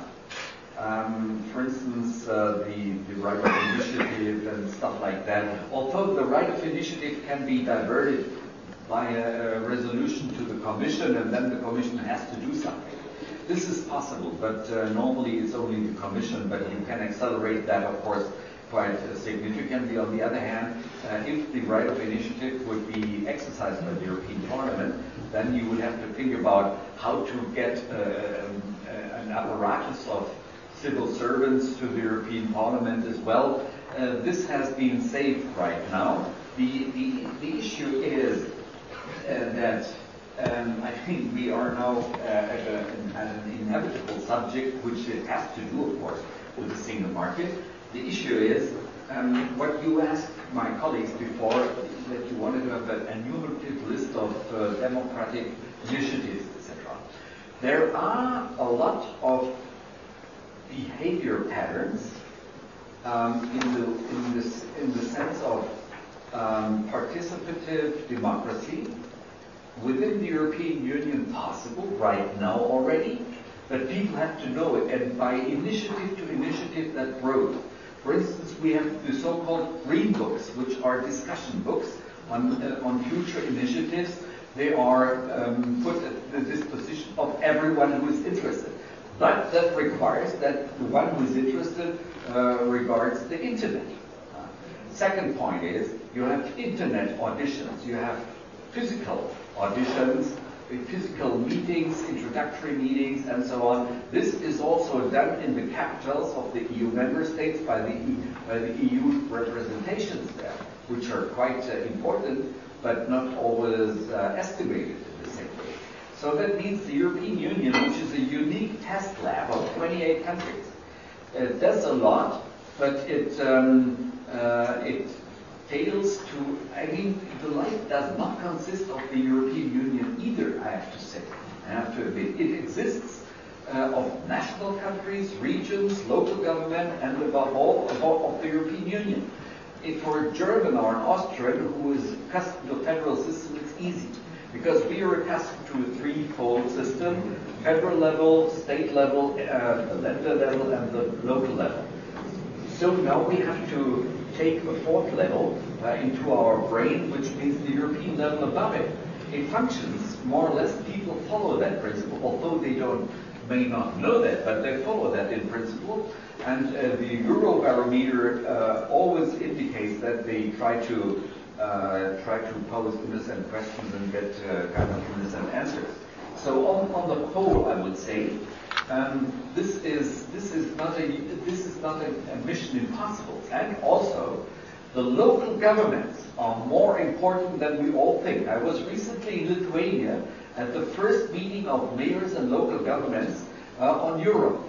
The local governments have to implement around 85% of all the European laws.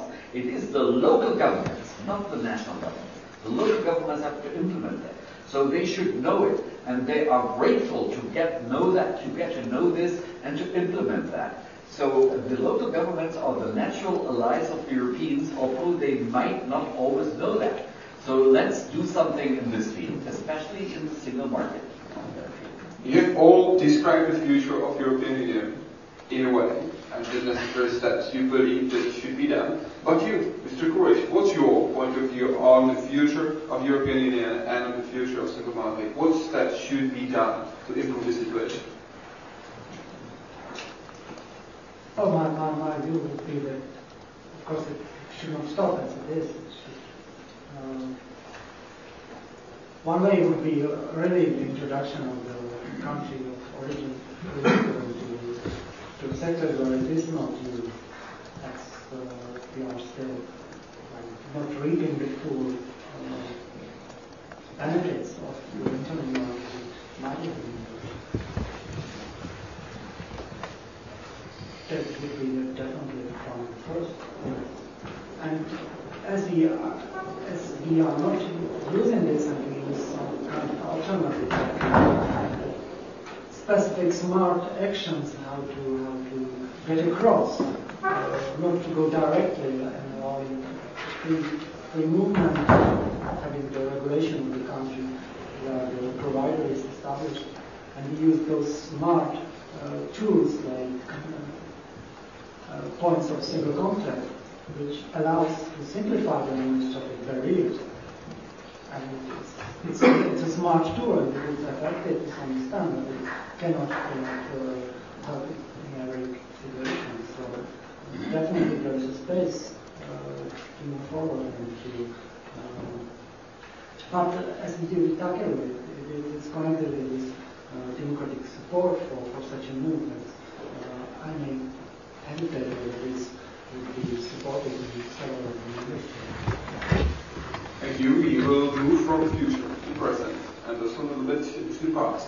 Because I would like to ask you about your point of view of the importance and of the effects that were caused by the enlargement, by new countries. What has changed in your case, you can say, in the European Parliament? What happened in the European Parliament? Because according to the studies, not only positive effects appeared in European Parliament, but also some negative ones. I would like to ask you your personal experience, as you have maybe enjoyed the transition period in European Parliament. Yeah, well, I was a member of European Parliament, and at the end of my term, there were the systematic changes here. So I was actively involved only in sending printing machines to Solidarność in Poland, etc. I was also differently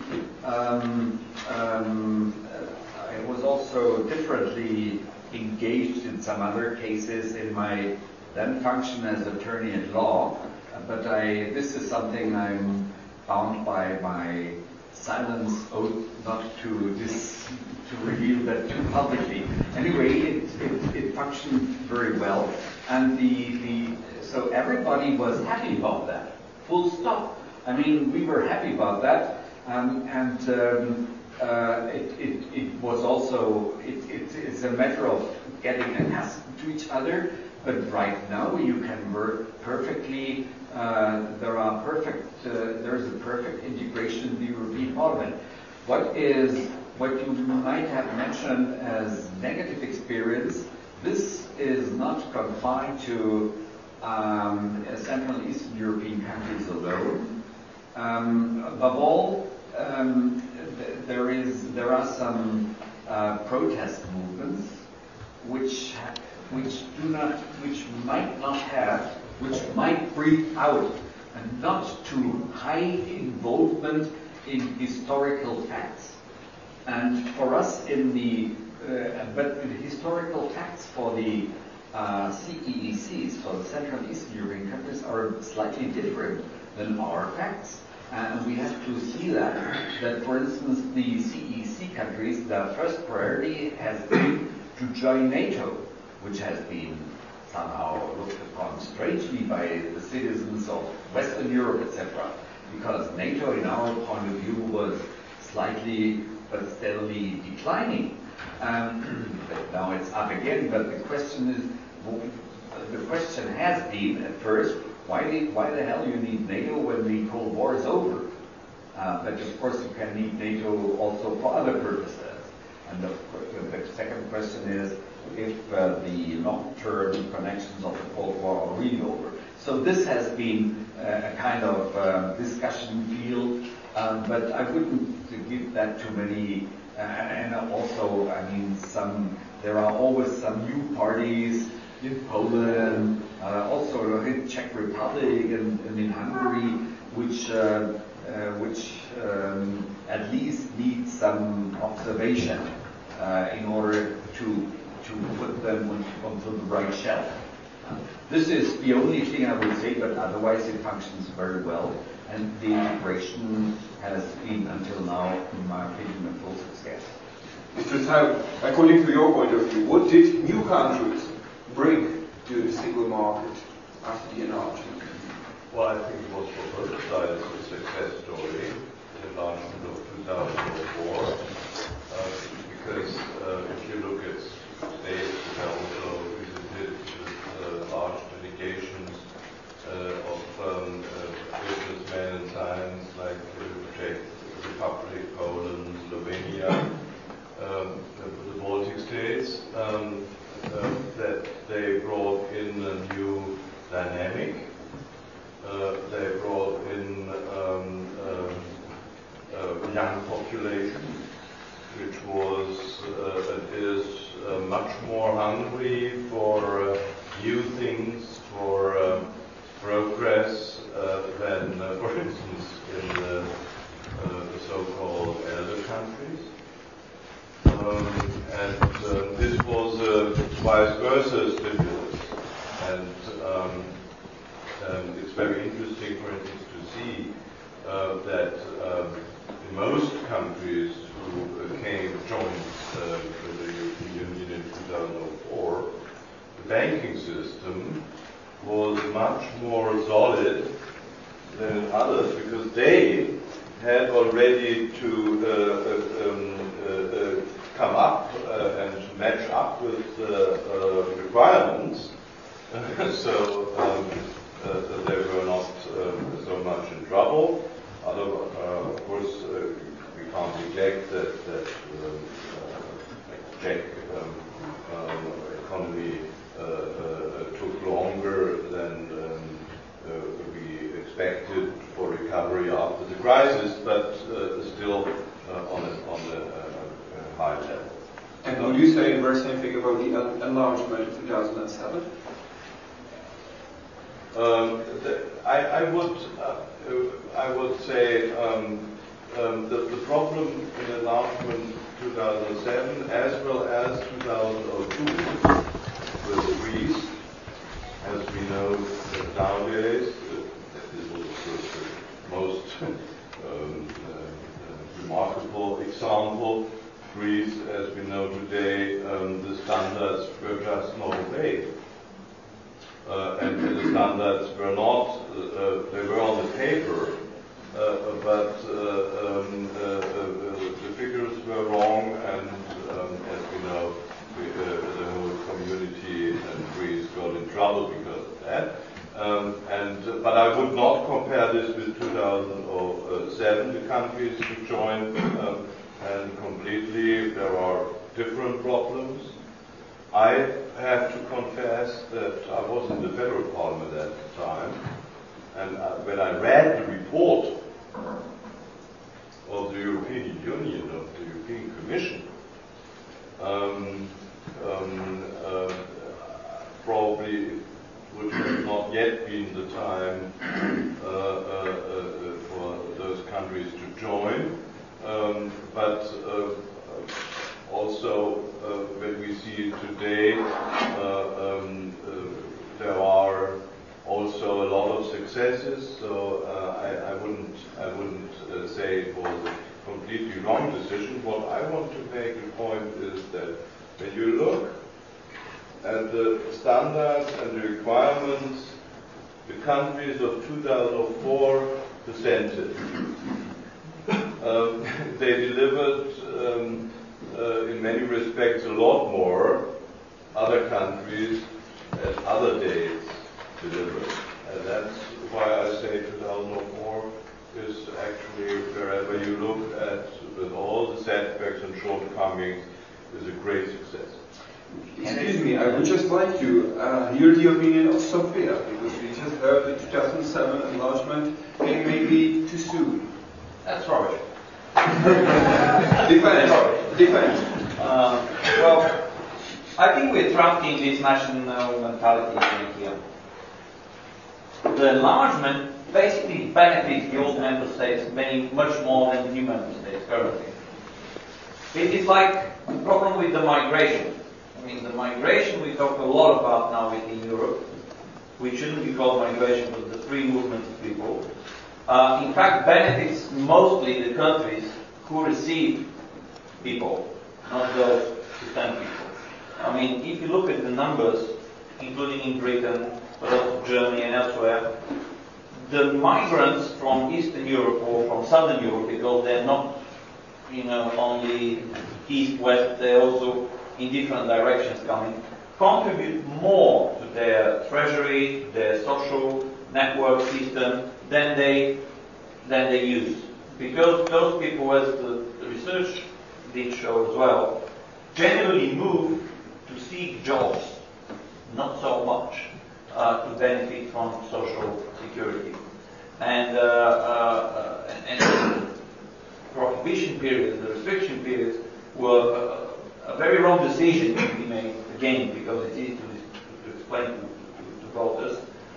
Because, in fact, what it also did was not only changing the composition, as previously described, but it put a lot of people into a position to, in fact, not contribute as much as they would have if the restriction was not there into the national security system and tax system, because people were sort of like not paying full contribution in taxes and social security, quite often without paying any, or through status of self-employed or whatever, paying less.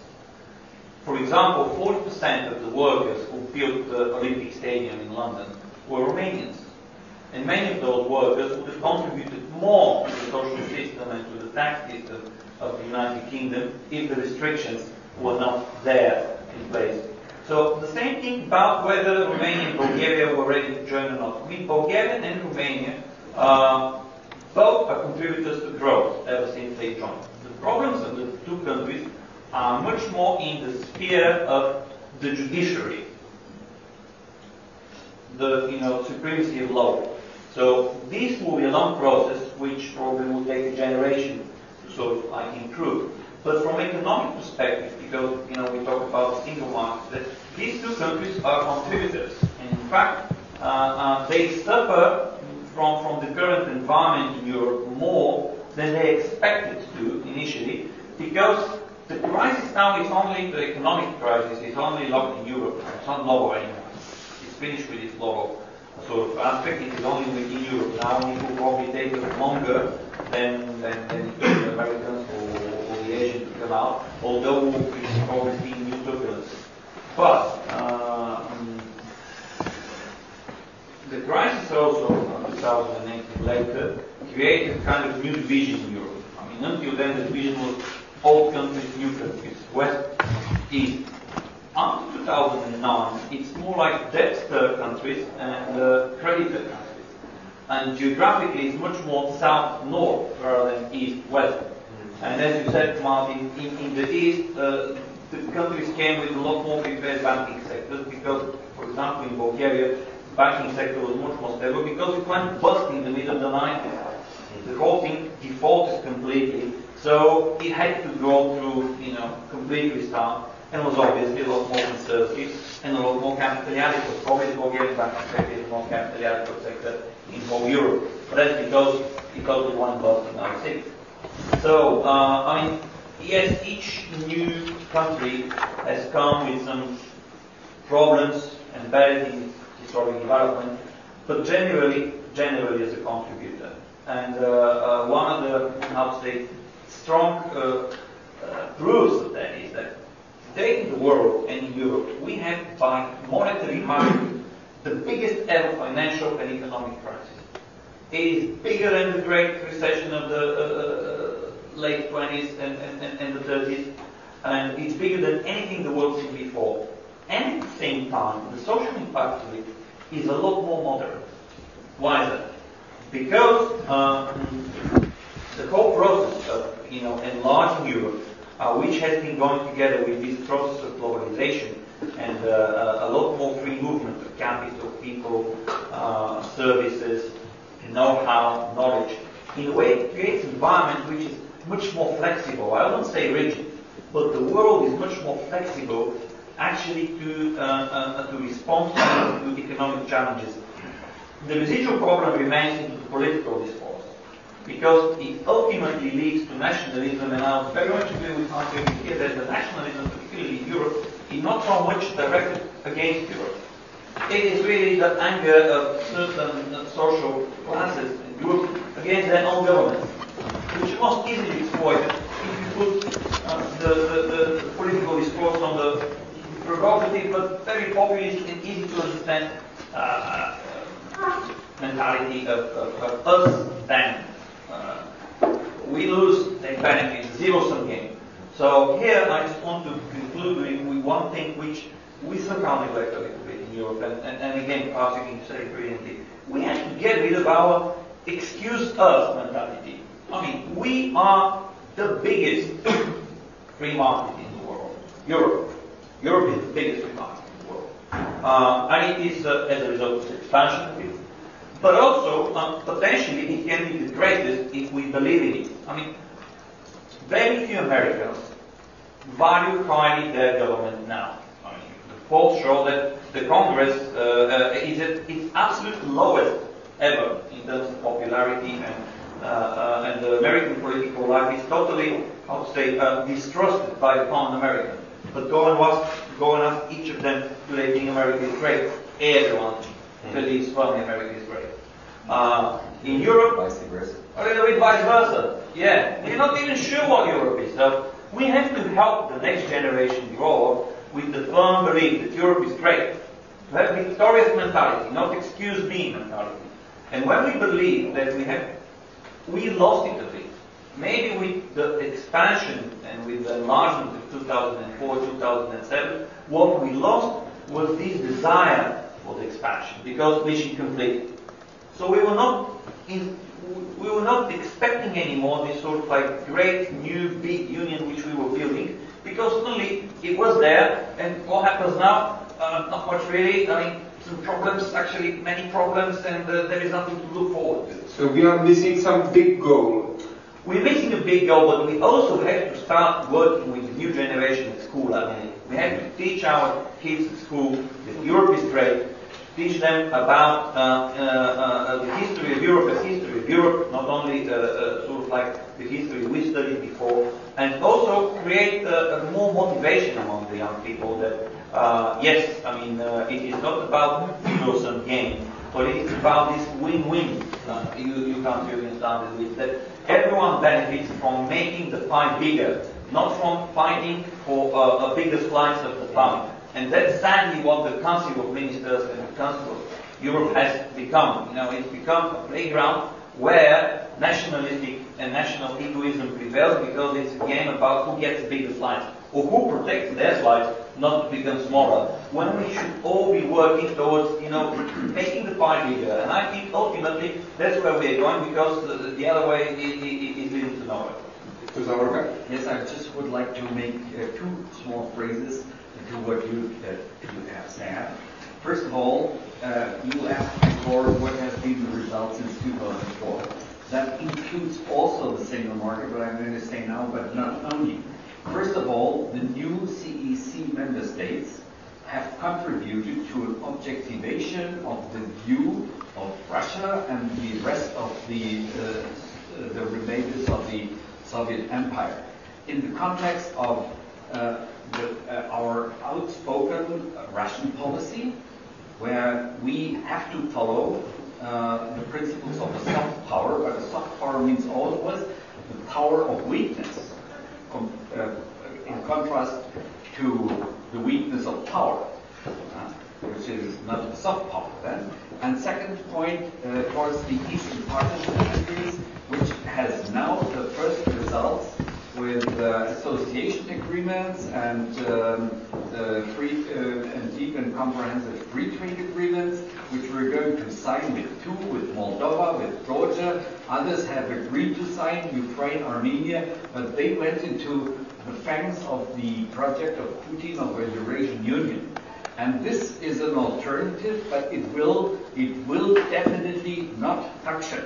As it does not function as well, the Eurasian Customs Union. This is a ridiculous thing. All the Armenians think they have to follow now their president, Saksyan, to follow into the Eurasian Customs Union, but they do not know that all imported goods would get 5% more expensive.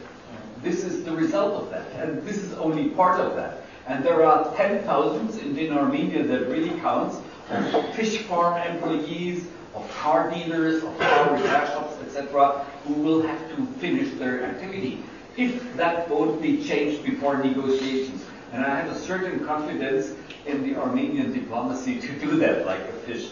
As a second point, so whenever, and I work since 16 years as a government advisor, half of the year around, in these countries. And the first question I always have, is there someone from the CEC countries here? Because when I have a Polish or Czech or Hungarian or whatever colleague, he understands the mentality much better than we do. In the meantime, I do it myself. But this is always very helpful. Like, for instance, if you work with a Spanish or Italian, Southern Italian, or Maltese or Cypriot colleague, if you work in the Maghreb countries, etc., because you know, for instance, you can have with a Maltese diplomat or university person or whatever, even a shop vendor, you can have a very interesting talk about Libya, etc., where you learn more than reading 1,000 pages, etc., in 20 minutes. This is what I say. Come and see Europe in 5 minutes. And the second question I would like to mention is the employment issue. I happen to be now a German, but you have to know that the blocking on behalf of Germany has been done on behalf of the trade unions, which I don't understand at all. Because if you talk to trade union members, they are all in favor that people come. Why not? We lack people in our economy, so they should come. But that has been what I've titulated before as vorauseilender Gehorsam. That has been by a kowtow to the trade unions, whereas the employer associations, they wanted an openness, but the trade unions, only the heads of them, they said yet, and then the governments, all colors of governments, all kinds of coalitions, they say, okay, we'll do that in order to avoid a rebel rousing here. But as a lawyer, who I am, it has never been a problem to get whoever I wanted on behalf of an employer into Germany, because you have to know some tricks and then you do it full stop. Unfortunately, you have to use the tricks. But yes, I mean, they were quite legitimate. Oh, quite, okay. Don't say anymore, I don't want to do that because Mr. Zeil, I would like to ask you, and if you could add, because you seem that you agree that the problem is in trade unions, while we are opening the free market of, let's say, labor force or working force. Where is the problem with the implementation to step aside from the barriers and turn down those barriers of free market, speaking about a free chance to work wherever I want? Well, I think as far as free movement is concerned, we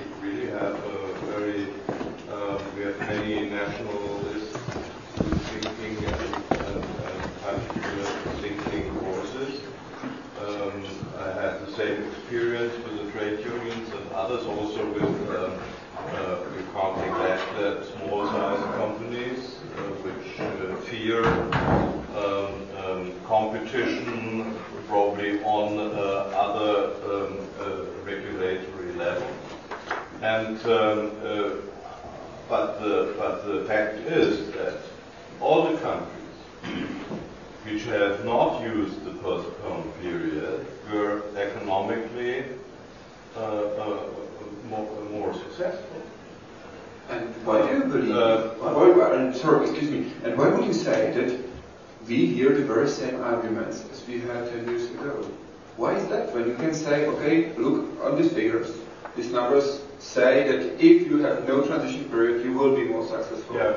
And still we hear the very same arguments as we had. Yes, but that's the problem with domestic attitudes and domestic discussions. I mean, when we had the height of the crisis, and many companies broke down, and bankruptcies, and unemployment was increasing.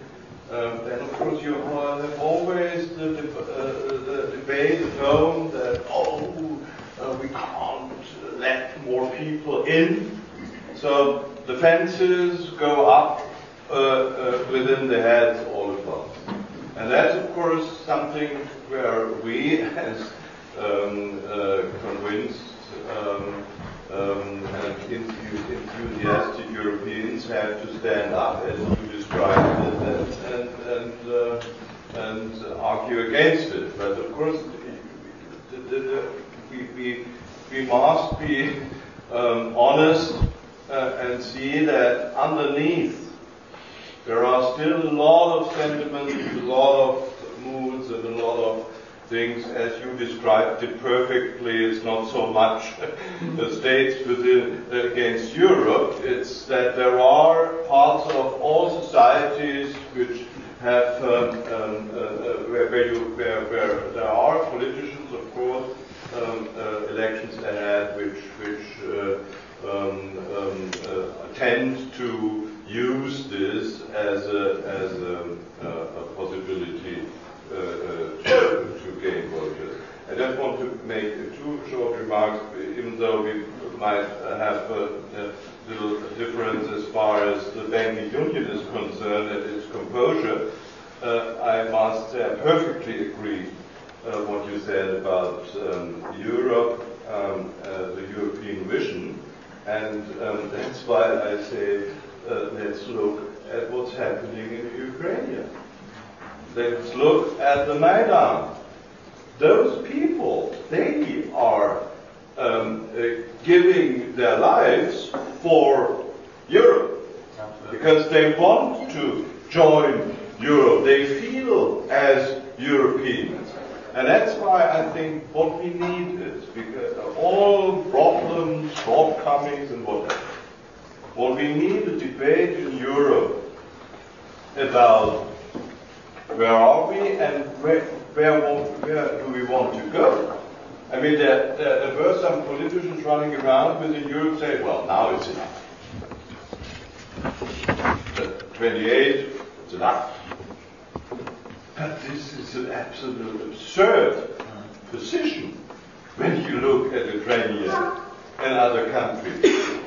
And so I think what we need is that we have to do some homework as far as the institution is concerned, the democratic deficit is concerned, and. But then, of course, we desperately need perspective for how we offer a very important, fascinating country like Ukraine a perspective for accession. I don't see no other way. And so, clear one. And a clear one. And that's what I mean, that's probably, let me conclude that with one other idea. That's probably one of the deficits we produced ourselves in the course of 2004, 2007 and our crisis. That we never managed to have a really a deep and profound debate on our European identification and our identity as Europeans and what that means as far as other states is concerned. I mean, this is actually would be a very exciting subject, and I think we are now really forced in regard of what's happening around us to do that. That's for our next conference here. We will get to that a little bit later, because it will be, I think it will be a great conclusion of our first roundtable to get ready for a new Europe, maybe, for new goals, a new attitude. But first, keep a little bit more longer in the discussion about free movement of the workers, because that's a key part of European integration, a key part of single market. Mr. Lingorski, where do you see the barriers right now, and who should get rid of these barriers while speaking about the free movement of workers? Well, barriers are mainly related to the fact that our consumer-oriented society and mentality, to be sustained, needs constant growth.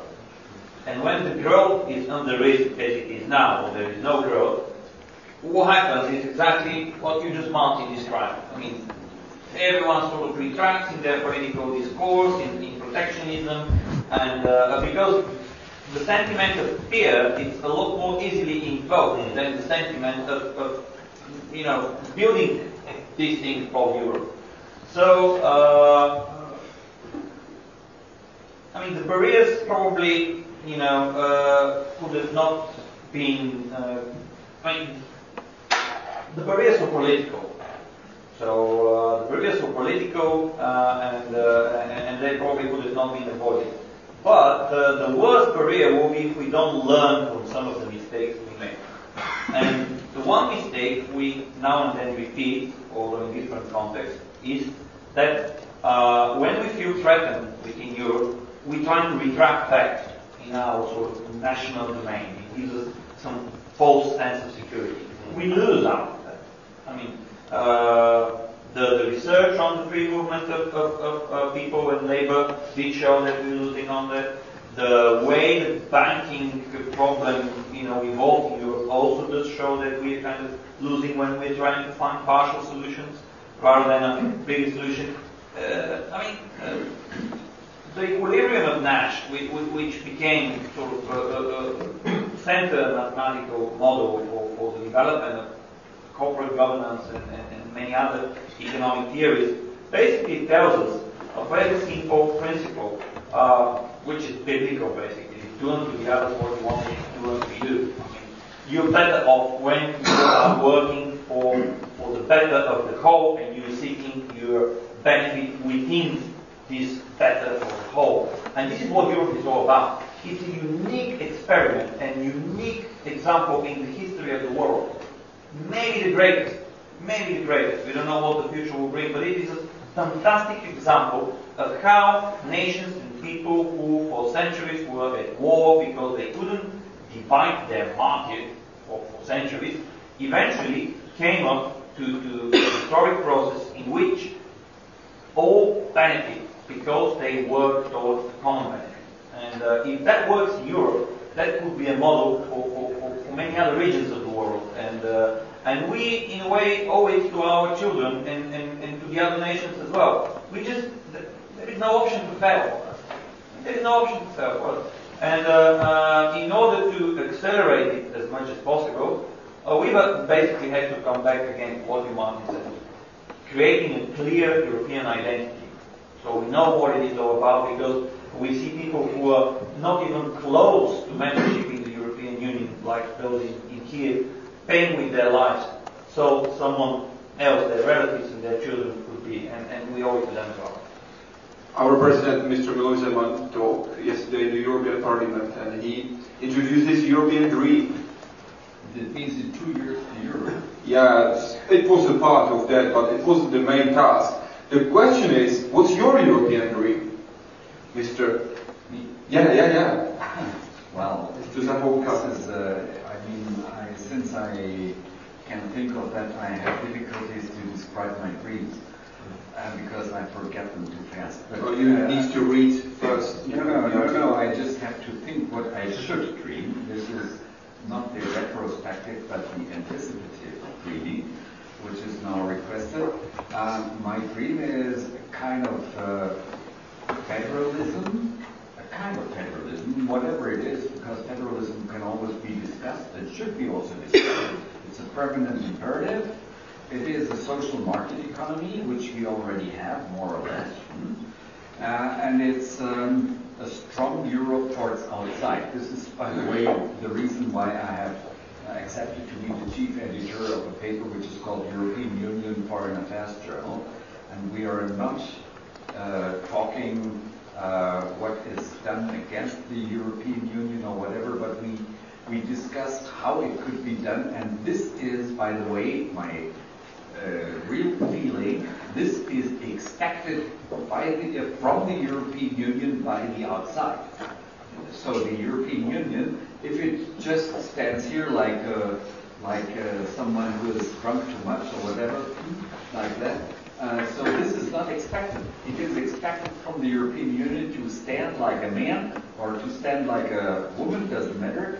Sometimes they do that better. Yes, correct. And to stand and to be present and to be very fast, to be also economically wise. I mean, in our armies we have lots of things which could be saved money-wise if we would integrate that. I mean, if you need 8 minesweepers in the whole Baltic Sea, you don't need 4 Danish, 16 German, and 12 Polish, and 4 Estonian, 3 Latvian, and 5 Lithuanian ones. You don't need that. So a lot of things could be reduced or could be committed to one of the EU member countries, and that should work out quite well.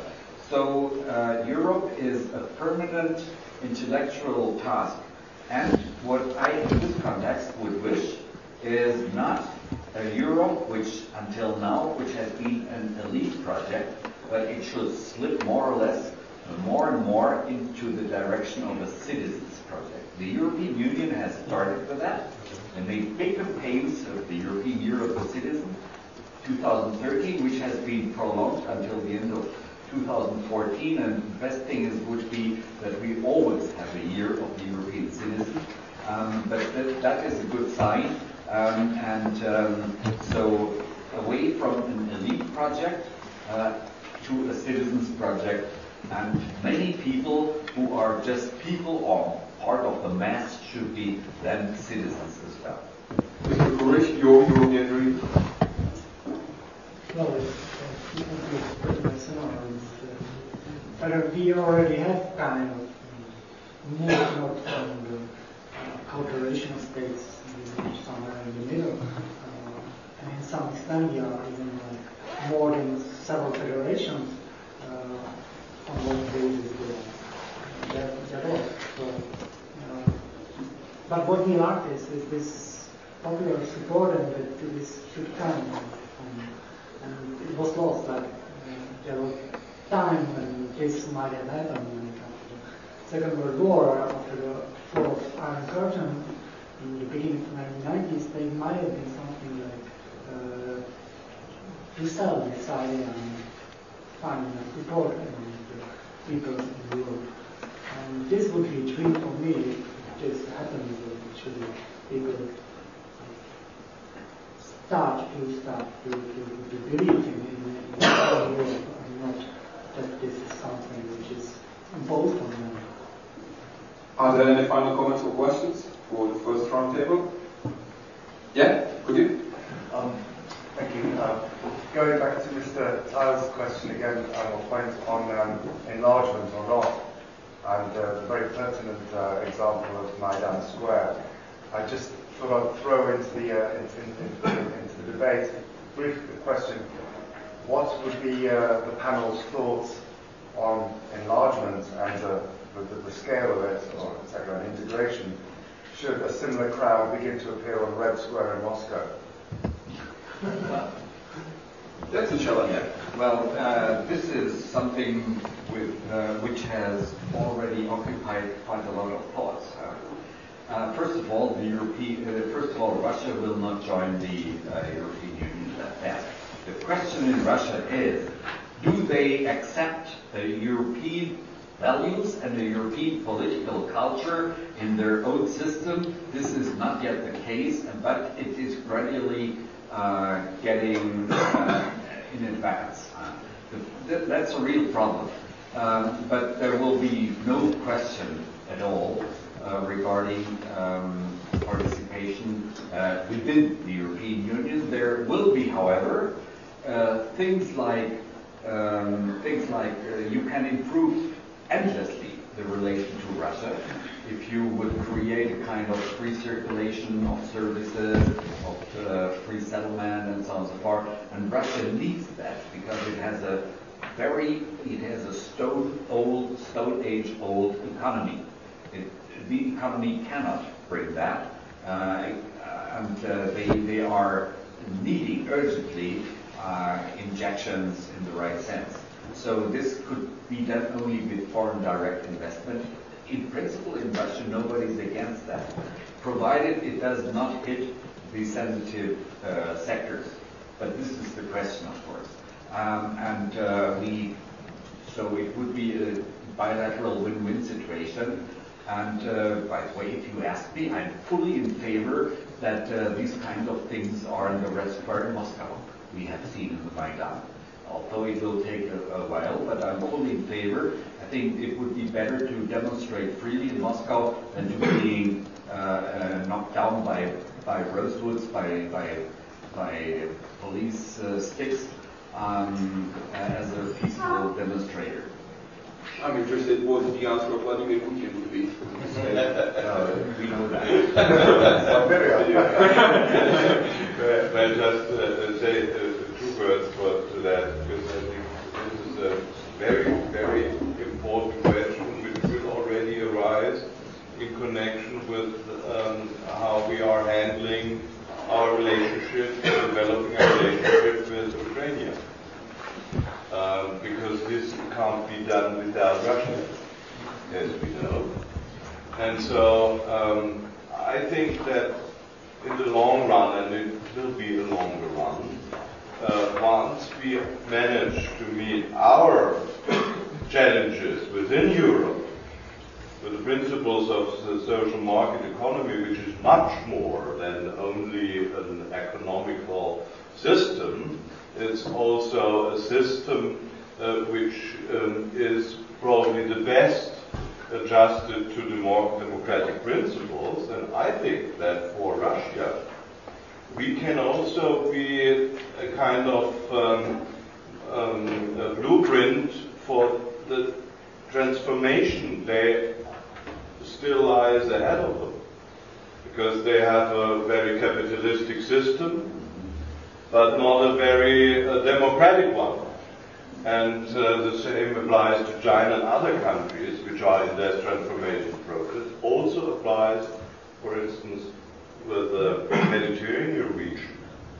That's also something we have to keep in mind, that there are societies in Egypt and Syria which also will, sooner or later, look for a model for human rights, democratic participation, and economic growth.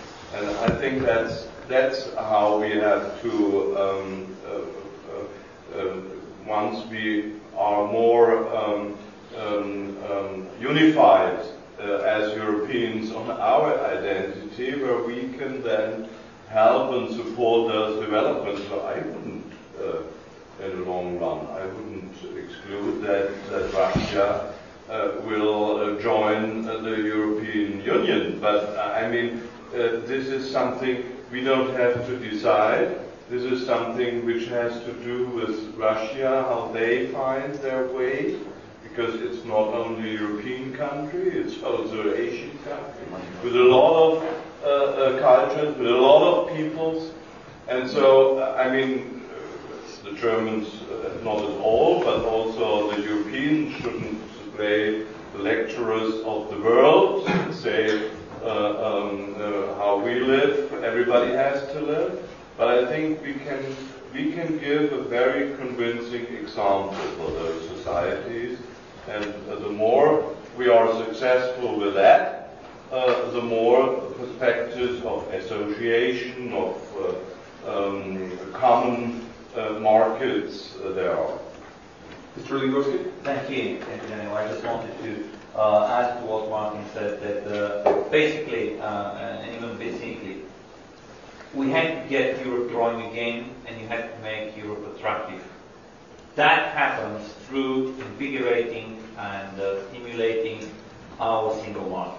If we get that one right, we'll be back on track. Because as you said, Martin, the best way to show to the others what would be good for them as well is to do it yourself at utmost excellence. No need to tell them. What you do is you best through preaching. But before we can be a good example, we have to reform internally. We have to remove some of our mental barriers, if you like, so we can restart growth and restart it in a stable and long-term way. I agree with everything what was said about Russia here, but I'll be a bit more cynical. Given the current situation and where we are in Europe now, I'm very much afraid that if tomorrow something like what happened in the Maidan happens in the Red Square, our government leaders will go and support Putin. They'll support Putin hiddenly because they'll just not be able to face the fear of Russia being destabilized and falling apart now. That's because we, as an economy, are experiencing troubles internally which we are not yet prepared in a way to face the democratization process in Russia for the sake of other fears. Not us as people and as citizens, but our governmental leaders. So, in order to be able to support and help Russia in their democratization and developing a flourishing economy and a flourishing market society, we have to get our market society flourishing and prospering. So, we have to concentrate on what we can improve in the immediate future and do it decisively, get the policy of the minimum possible at the time, but be a bit more ambitious, and feel that Europe is great, because it is. We just look at it. Do you believe Europe is great? Yes or Absolutely, no? yeah. Yes or no? Yes? Yes? No question. Great. I always like to go to discussion with an agreement. Thank you very much indeed.